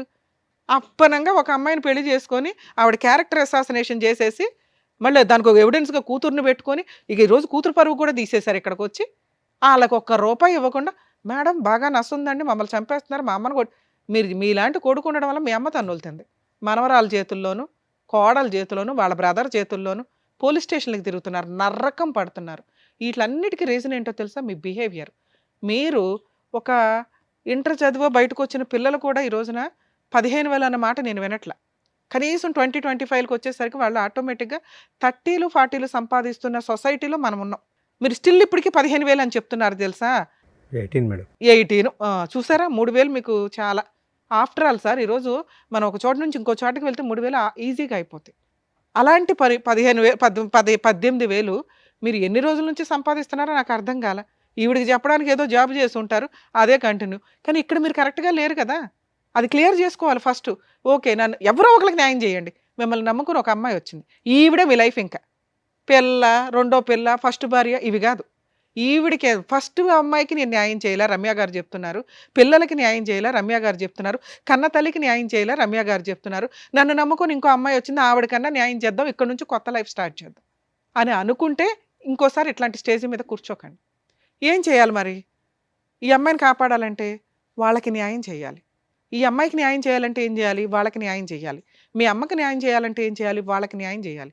ఏమి న్యాయం చేయాలా? ఉన్నది ఒక 6 లక్షల ఇల్లు, అది మీ అమ్మగారిది. ఉన్నది ఒక 1/2 ఎకరం, అది 3 వాటాలు. అంటే మీ దగ్గర ఏమీ లేవు పంపకాలు చేయడానికి. మీ అమ్మగారి తదనంతరం మిగిలేదు కూడా 1 లక్షే. ఆ ఇల్లు మీ ముగ్గురు పంచుకుంటే. అర్థమవుతుందా? ఎక్కడో 1 లక్ష, అక్కడో 2 లక్షలు, 3 లక్షలు మీ దగ్గర ఉన్న పంచాయతీ. ఆ అమ్మాయికి ఫుల్ అండ్ ఫైనల్ సెటిల్మెంట్ అవ్వకపోతే భూమి బద్దలైనా మీకు ఈ ప్రాబ్లం సాల్వ్ అవ్వదు. పోనీ మీరు అక్కడెక్కడన్నా దాన్ని పుని స్టాప్ పెడుతున్నారా? పెట్టట్లా. ఏ పెద్ద మనుషులు సార్ డైవర్స్ వచ్చిన తర్వాత అమ్మా నువ్వు వెళ్ళి కలుసుండు అనేది ఎందుకన్నారో తెలుసా? ఆ పెద్ద మనుషులు ఆ అమ్మాయికి పిల్లలకి న్యాయం చేయడం కోసం. పిల్లలు ఉన్నారు కాబట్టి మీరు కలిసి ఉండండి అల్లా. పిల్లల్ని రోడ్డు మీద వేసేవరా నువ్వు? ఆ పిల్లలు ఉండడానికి షెల్టర్ కావాలని మీ ఇంట్లోకి పంపించారు. అంతే తప్ప వాళ్ళు మీకు అన్యాయం చేయలేదు, ఆ అమ్మాయికి ఏమీ న్యాయం చేయలే. కానీ లీగాలిటీ ఒకటి ఉందిగా. వన్స్ డైవర్స్ వచ్చినాక ఫోర్స్ఫుల్గా మీ అమ్మగారి ఇంట్లోకి అంటే అత్తగారి ఇంట్లోకి ఫోర్స్ఫుల్గా వెళ్ళే రైట్స్ ఏ కోడలికి ఉండవు తల్లి. ఈయన మీద ప్రాపర్గా కేసులు వేసుకొని ఉంటే సరిపోయేది. ఎంత తెలివితేటలంటే వరస్ట్ ఫాదర్ అని నేను ఎందుకు అన్నానంటే, పిల్లలకి ఇవ్వాల్సిన 2 లక్షలు మీరు అరేంజ్ చేసుకోకుండా 1 మంత్ జైలుకి వెళ్ళారండి. సరే ఆ అమ్మాయికి ఇవ్వాల్సింది ఇవ్వద్దు, పిల్లలకు ఒక 50,000 సర్దుకోవాలిగా. మేడం నేను 50,000 ఇస్తానండి. వాళ్ళు మొత్తం ఏ కోర్టు కూడా మీకున్న 1,50,000 2 లక్షల ఎరియర్స్లో మేడం నేను 2 రోజులు 50,000 కడతాను అంటే ఖచ్చితంగా మీకు టైం ఇస్తారు. సరేనా 50 కట్టండి, 1 వీక్లో కట్టే అంటారు తప్ప ఎన్ని డేట్లు ఇస్తారో తెలుసా? ఎందుకంటే ఆ అమ్మాయికి పిల్లలకి న్యాయం చేయాలి. ఎందుకంటే ఎవరో అని అర్థమైపోద్ది వాళ్ళకి. వచ్చినంత వసూలు చేసి పెడదామని జడ్జెస్ డేట్ ఇస్తూనే ఉంటారు. మిమ్మల్ని జైలుకి పంపిస్తే వాళ్ళకి ఏమి రావు. క్లియర్, అక్కడతో క్లియర్. అర్థమవుతుందా? అమ్మ ఇలాంటి కేసుల్లో హస్బెండ్ ఏమి ఇవ్వకపోతే జైలుకి వెళ్తే వెళ్ళనివ్వడు, వాళ్ళకి బుద్ధి వస్తుంది. కానీ అలవాటు అయిపోయింది ఇక్కడ. సో పిల్లలకి మెయింటెనెన్స్ వసూలు చేసుకునే హక్కు మీకు ఉంటుంది. ఈ రకంగా నసగా వెళ్ళటం కరెక్ట్ కాదు. ఎందుకంటే ఇప్పుడు ఈ ఎఫెక్ట్ మీ జీవితం మీద పడింది, ఇతని జీవితం మీద పడింది, పిల్లల మీద పడుతుంది. ఇంకెంత పాపం మూట కట్టుకుంటాం? ఎప్పుడైతే జైలుకి వెళ్ళాడో ఆయన క్యారెక్టర్ అధపాతాళానికి వెళ్ళిపోయింది. పిల్లలకి మెయింటెనెన్స్ ఇవ్వకుండా వెళ్ళిన వ్యక్తి విషయంలో పెద్ద మనుషులు కానీ కోర్టులు కానీ ఏమీ చెయ్యవు. వేస్ట్. ఇంకా అట్లాంటి వాళ్ళు ఉన్నా వేస్ట్ అనుకోండి. దయచేసి పెద్ద మాట మాట్లాడా, మీకు అర్థమైతే బెటర్. కనీసం పిల్లల్ని ఎట్లా ప్రొటెక్ట్ చేసుకోవాలి, పిల్లల్ని ఎట్లా చదివించుకోవాలి. గవర్నమెంట్ చదువులు చాలా ఉన్నాయి తల్లి, చదివించుకోండి. వాళ్ళని ఫుట్బాల్ లాగా ఆడితే రేపొద్దుట ఇవే లక్షణాలు పిల్లకి వస్తాయి. మీలాంటివి తల్లుల దగ్గర పెరిగితే వాళ్ళు ఏం సొసైటీలో ఎలా తండ్రి అంటే ఏంటి, భర్త అంటే ఏంటి, కుటుంబం అంటే ఏంటి తెలియదు. క్రూయల్గా మారిపోతూ ఉంటారు. వాళ్ళకి వాళ్ళు ఏదో చేసుకుంటూ ఉంటారు, సర్వనాశనం అయిపోవాలి డబ్బు కోసం, అంతే. క్యారెక్టర్లే పోతాయి తల్లి, అర్థం చేసుకోండి. మీ పిల్లల కోసం మేము బాధపడుతున్నాం ఇక్కడ. మీ వైఫ్ ఎవరన్నా విని ఉంటే కనుక, ఫస్ట్ వైఫ్ తల్లి రిక్వెస్ట్ చేస్తున్నాను, ఇక వదిలేయండి ఆయన్ని. జస్ట్ కోర్టులో మెయింటెనెన్స్ కేసు ఒకటి వేసుకోండి. మీరు ఎలాగో ఇంకో పెళ్లి చేసుకోరు, ఆయన మెయింటెనెన్స్ కట్టకుండా అప్పుడప్పుడు జైలుకి వెళ్తూనే ఉంటాడు, వెళ్ళనివ్వండి చాలు. పిల్లల ఫీజులు మీరే కట్టుకోండి, ఎందుకంటే ఆయన కట్టడు. మేము ఈరోజు కట్టమని చెప్పినా కూడా ఆయనకు అర్థం కాదు, ఇక్కడ నుంచి సర్దుకొని వెళ్తాడే తప్ప. అంత పర్ఫెక్ట్ వ్యక్తి. సార్ మీ విషయానికి వస్తే, మమ్మల్ని నమ్ముకొని వచ్చారు కదా, మీకు కాస్త లా అండ్ ఆర్డర్ ఉంటుందిగా, న్యాయం చెప్పాలి, చెప్తాం. మీ అమ్మగారిని ప్రొటెక్ట్ చేసే రైట్స్ మీకు చాలా ఉన్నాయి. మీరు ఎక్కడా కూడా ప్రాపర్ వేలో వెళ్ళట్లా. రూపాయి వదలకూడదు, అందరూ వెళ్ళిపోవాలా, డ్రామాలు ఆడేయాలి. ఇది కరెక్ట్ కాదు. మీరు మారండి ఇప్పటికైనా. ఇక చిన్న వయసులో ఉన్నారు, ఇంకా బోల్డంత లైఫ్ ఉంది, ఒక మంచి అమ్మాయి దొరికింది మీకు. మీరు ఇక్కడ బ్రెయిన్లో ప్యూర్గా అవ్వకపోతే ఇది ఇలాగే కంటిన్యూ అవుతుంటుంది. ఈవిడ ఎంతకాలం భరిస్తారో ఒకసారి ఆలోచించుకోండి. సో ఇప్పుడు పిల్లలకి మిమ్మల్ని ఏదో ఇచ్చే సెటిల్ చేసుకోండి అంటే వాళ్ళ ముగ్గురికి కలిపి మీరు ఆ పెద్ద మనుషుల దగ్గర కూర్చొని, మా ఇంటికి రావద్దు, మా అమ్మ దగ్గరికి రావద్దు, ఫుల్ అండ్ ఫైనల్ సెటిల్మెంట్ ఇదిగోండి, నేను 50,000 ఇవ్వగలను, ఈ 1,00,000 ఇవ్వగలను, తీసుకుంటారా, ఇంకా నా ఇంటికి రావద్దు, అగ్రిమెంట్ రాసి పడేసి మెయింటెనెన్స్లో ఏదైనా లోక్ అదాలత్లో పెట్టుకోండి. ఎందుకంటే మీ వైఫ్ని మేము నమ్మలేము. పెద్ద మనుషుల దగ్గర కాదు, కోర్టులో ఏ కేసుల ద్వారా కాదు, legal cell authority Lok Adalat అని ఒకటి ఉంటుంది. మీరు ఎక్కడైతే ఉంటారో అక్కడికి వెళ్ళి మీది అవుట్ ఆఫ్ కోర్టు సెటిల్మెంట్ అయితే అక్కడ కూర్చొని ఫుల్ అండ్ ఫైనల్ సెటిల్మెంట్ చేసుకుని అందులో రాయించుకుంటే భవిష్యత్తులో పిల్లలు కానీ, ఆ అమ్మాయి కానీ, మీ మీద కానీ, మీ ఆస్తుల మీద కానీ ఏ కేసులు వేయడానికి ఉండదు. 1,00,000 మాట్లాడుకుంటారు, 2,00,000 మాట్లాడుకుంటారు, మీ తాహత కొద్ది మాట్లాడితే మీరు సేవ్ అవుతారు, ఈవిడ సేవ్ అవుతుంది. ఇక 2, మేడం వాళ్ళు ఒప్పుకోలేదు, నా తాహత అంతే, నేను 1,00,000 ఇస్తానన్నాను, వాళ్ళు యాక్సెప్ట్ చేయలేదు, వాళ్ళు 50,00,000 అడుగుతున్నారు, నేను ఎక్కడో అప్పు చేసి మా తమ్ముడు వీళ్ళు వాళ్ళు తలా పంచాయతీ పెడితే 2,00,000 అయినాయి, అయినా వాళ్ళు ఒప్పుకోవట్లేదు అంటే మీ అమ్మగారి చేత కోర్టులో మీకు ఒక అడ్వకేట్ని పెట్టుకోండి. ఫస్ట్ అడ్వకేట్ ద్వారా మీ అమ్మగారి చేత ఒక డొమెస్టిక్ వైలెన్స్ కేసు కానీ, ఇంజెక్షన్ ఆర్డర్ కానీ, రిస్ట్రైన్ ఆర్డర్ అంటారు, నా సరౌండింగ్కి వీళ్ళు ఎవరు రావద్దు, ఎవరైతే ఫోర్స్ఫుల్గా వస్తున్నారో ఆ వ్యక్తులు రావద్దు అని చెప్పి కోర్టులో కేసు ఫైల్ చేసుకునే రైట్స్ మీ అమ్మగారికి ఉంటే ఆవిడ తరపున మీరు ఒక అడ్వకేట్ని పెట్టి ఒక కంప్లైంట్ వేయించండి. Just restrain order, civil proceedings. అది ఆవిడ ఇంటికి ఇంకెవరు రారు. ఎవరు? మీ ఫస్ట్ భార్య, పిల్లలు, ఇలా అడిగే రైట్స్ మీ అమ్మగారికి ఉన్నాయి. ఆవిడ కుటుంబం వేరు, ఆవిడ రక్షణ వేరు, మీరు వేరు. ఓకే, ఇక మీరిద్దరు ఎక్కడైతే సీక్రెట్గా ఉంటారంటున్నారో అది ఉండడం బెటరే. మీరు ఎప్పుడైనా ఓ 2,00,000 ఇచ్చి సెటిల్మెంట్ చేసుకుంటాము, ఓ 5,00,000 ఇచ్చి సెటిల్ చేసుకోగలం, ఓ 10,00,000 ఇచ్చి సెటిల్ చేసుకోగలం అన్నప్పుడు బయటకు వెళ్ళి పెద్ద మనుషులతో మాట్లాడుకోండి. ఇక రెండో ఆప్షను, మీకేదో ప్రాణహాని ఉంది, టెన్షన్గా ఉంది, మీరు ఏదైనా కంప్లైంట్ వేయొచ్చు. ప్రైవేట్ కంప్లైంట్ అంటారు. ఎందుకంటే మీ దగ్గర అంతకుముందు ప్రాబ్లమ్స్ అయినవి ఉన్నాయి కదా, అవన్నీ కూడా ఎవిడెన్స్లు పెట్టుకొని జస్ట్ ఎప్పుడైనా మీరు బయటకు దొరికేశారు, బయటకు దొరుకుతున్నాం అనిపిస్తే ప్రైవేట్ కంప్లైంట్ ఫైల్ చేయండి. మీకు కూడా ప్రొటెక్షన్ వస్తుంది. మీ మదర్ది వేరే, మీరు ఉండవసరం లేదు, అడ్వకేట్ని పెట్టి వేయించండి. మీ మదర్ తరపున లాయర్ ఫైట్ చేస్తారు, మీ మదర్ కూడా కోర్టులకు వెళ్ళవసరం. మీ తరపున వచ్చి మీరు అడ్రస్ చెప్పాల్సి వస్తుంది. కాబట్టి మీరు ఇప్పుడు వేసుకుంటారా, తర్వాత వేసుకుంటారా, మీ ఇష్టం. మీరు కూడా ప్రొటెక్షన్ కోసం ప్రైవేట్ కంప్లైంట్ వేసుకోవాలి. మీ ప్రాబ్లం ఎప్పుడు సాల్వ్ అవుతుంది? ఫుల్ అండ్ ఫైనల్ సెటిల్మెంట్ అయిన రోజే సాల్వ్ అవుతుంది. అమ్మ ఫస్ట్ వైఫ్కి చెప్తున్నాను, ఇందాక చెప్పాను క్యారెక్టర్ల గురించి, పిల్లల గురించి. అలాగే మీ క్యారెక్టర్ని ఇక్కడ ఎవ్వరూ ఏం మాట్లాడట్లేదు తల్లి. ఎందుకంటే మీ హస్బెండే మాకు నచ్చల, నాకు నచ్చల. ఎందుకు అంటే ఆయన మీ గురించి చాలా ఎలిగేషన్స్ చెప్పేశాడు. పిల్లలు ఉన్నారు కాబట్టి అవి నిజం కాదని అనుకుందాం. ఎందుకంటే మీ అమ్మాయి మాటలు కూడా మేము నమ్మం. మీ కూతురే వచ్చి చెప్పిందండి, ఆయన దగ్గర ప్రాపర్ ఎవిడెన్స్ లేవు, మీ ఆయనే నమ్మాడు నిన్ను, మా ఆవిడ మంచిదండి అనే నీతో ఇంకోసారి పిల్లలకి అన్నాడు. సో మీ పిల్లలు ఉన్న కేసుల్లో మీ క్యారెక్టర్ని మేము ఇక్కడ ఎవ్వరూ మాట్లాడట్లా. మీరు క్యారెక్టర్ లెస్, అబ్బాయితో అక్రమ సంబంధాలు ఉన్నాయా లేదా అని. మీ కూతురు చెప్పింది కూడా మేము నమ్మట్లేదమ్మా, ఎందుకంటే అమ్మాయి మైనరు, అలాగే ఆ అమ్మాయి చాలా అబద్ధాలు, అక్కడ మాటలు ఇక్కడ, ఇక్కడ మాటలు అక్కడ ఎంటర్టైన్ అవ్వడం కోసం చెప్తుంది. సో మీ క్యారెక్టర్ని మేము ఇక్కడ ఏమీ మాట్లాడట్లేదు. ఇక 3, పిల్లల మెయింటెనెన్స్ కోసం మీరు ఒక ఎంసీ కేసు ఫైల్ చేసుకోండి. ఆయన దొరికితే జైలుకి వెళ్తూ ఉంటాడు. ఇట్లాంటివి ఆయన్ని జైలుకి పంపించడానికే మీరు చూసుకుంటూ ఉండండి ఆ ఎంసీ ద్వారా. లేదా అప్పుడు ఫుల్ అండ్ ఫైనల్ సెటిల్మెంట్ చేసుకుంటాడు. దయచేసి అత్తగారి దగ్గరికి వెళ్ళకండి అమ్మా, ఎందుకంటే ఆవిడే ముసలావిడ. ఎందుకు ఇవన్నీ ఇప్పటికే బోళ్ళంత ఏమో చేస్తే ఇవన్నీ కష్టాలు వస్తున్నట్టు లెక్క, అవి పిల్లలకి ఇబ్బంది కూడా అవుతున్నాయి. ఇది నా personal request madam. Thank you madam. So అదండి, సో మేడం చెప్పింది మీకు క్లియర్గా అర్థమైంది అనుకుంటాను. సో చెప్పినట్టుగా చేయండి అండ్ మీరు కూడా జాగ్రత్త. Thank you. Thank you. So thank you so much sir. Thank you so much madam. Naveen Kumar గారు ఆయన సమస్య చెప్పుకోవడానికి వచ్చారు. ఏం చేస్తే బాగుంటుందని చెప్పినందుకు థ్యాంక్ యూ సో మచ్. మరో కథతో మళ్ళీ కలుద్దాం.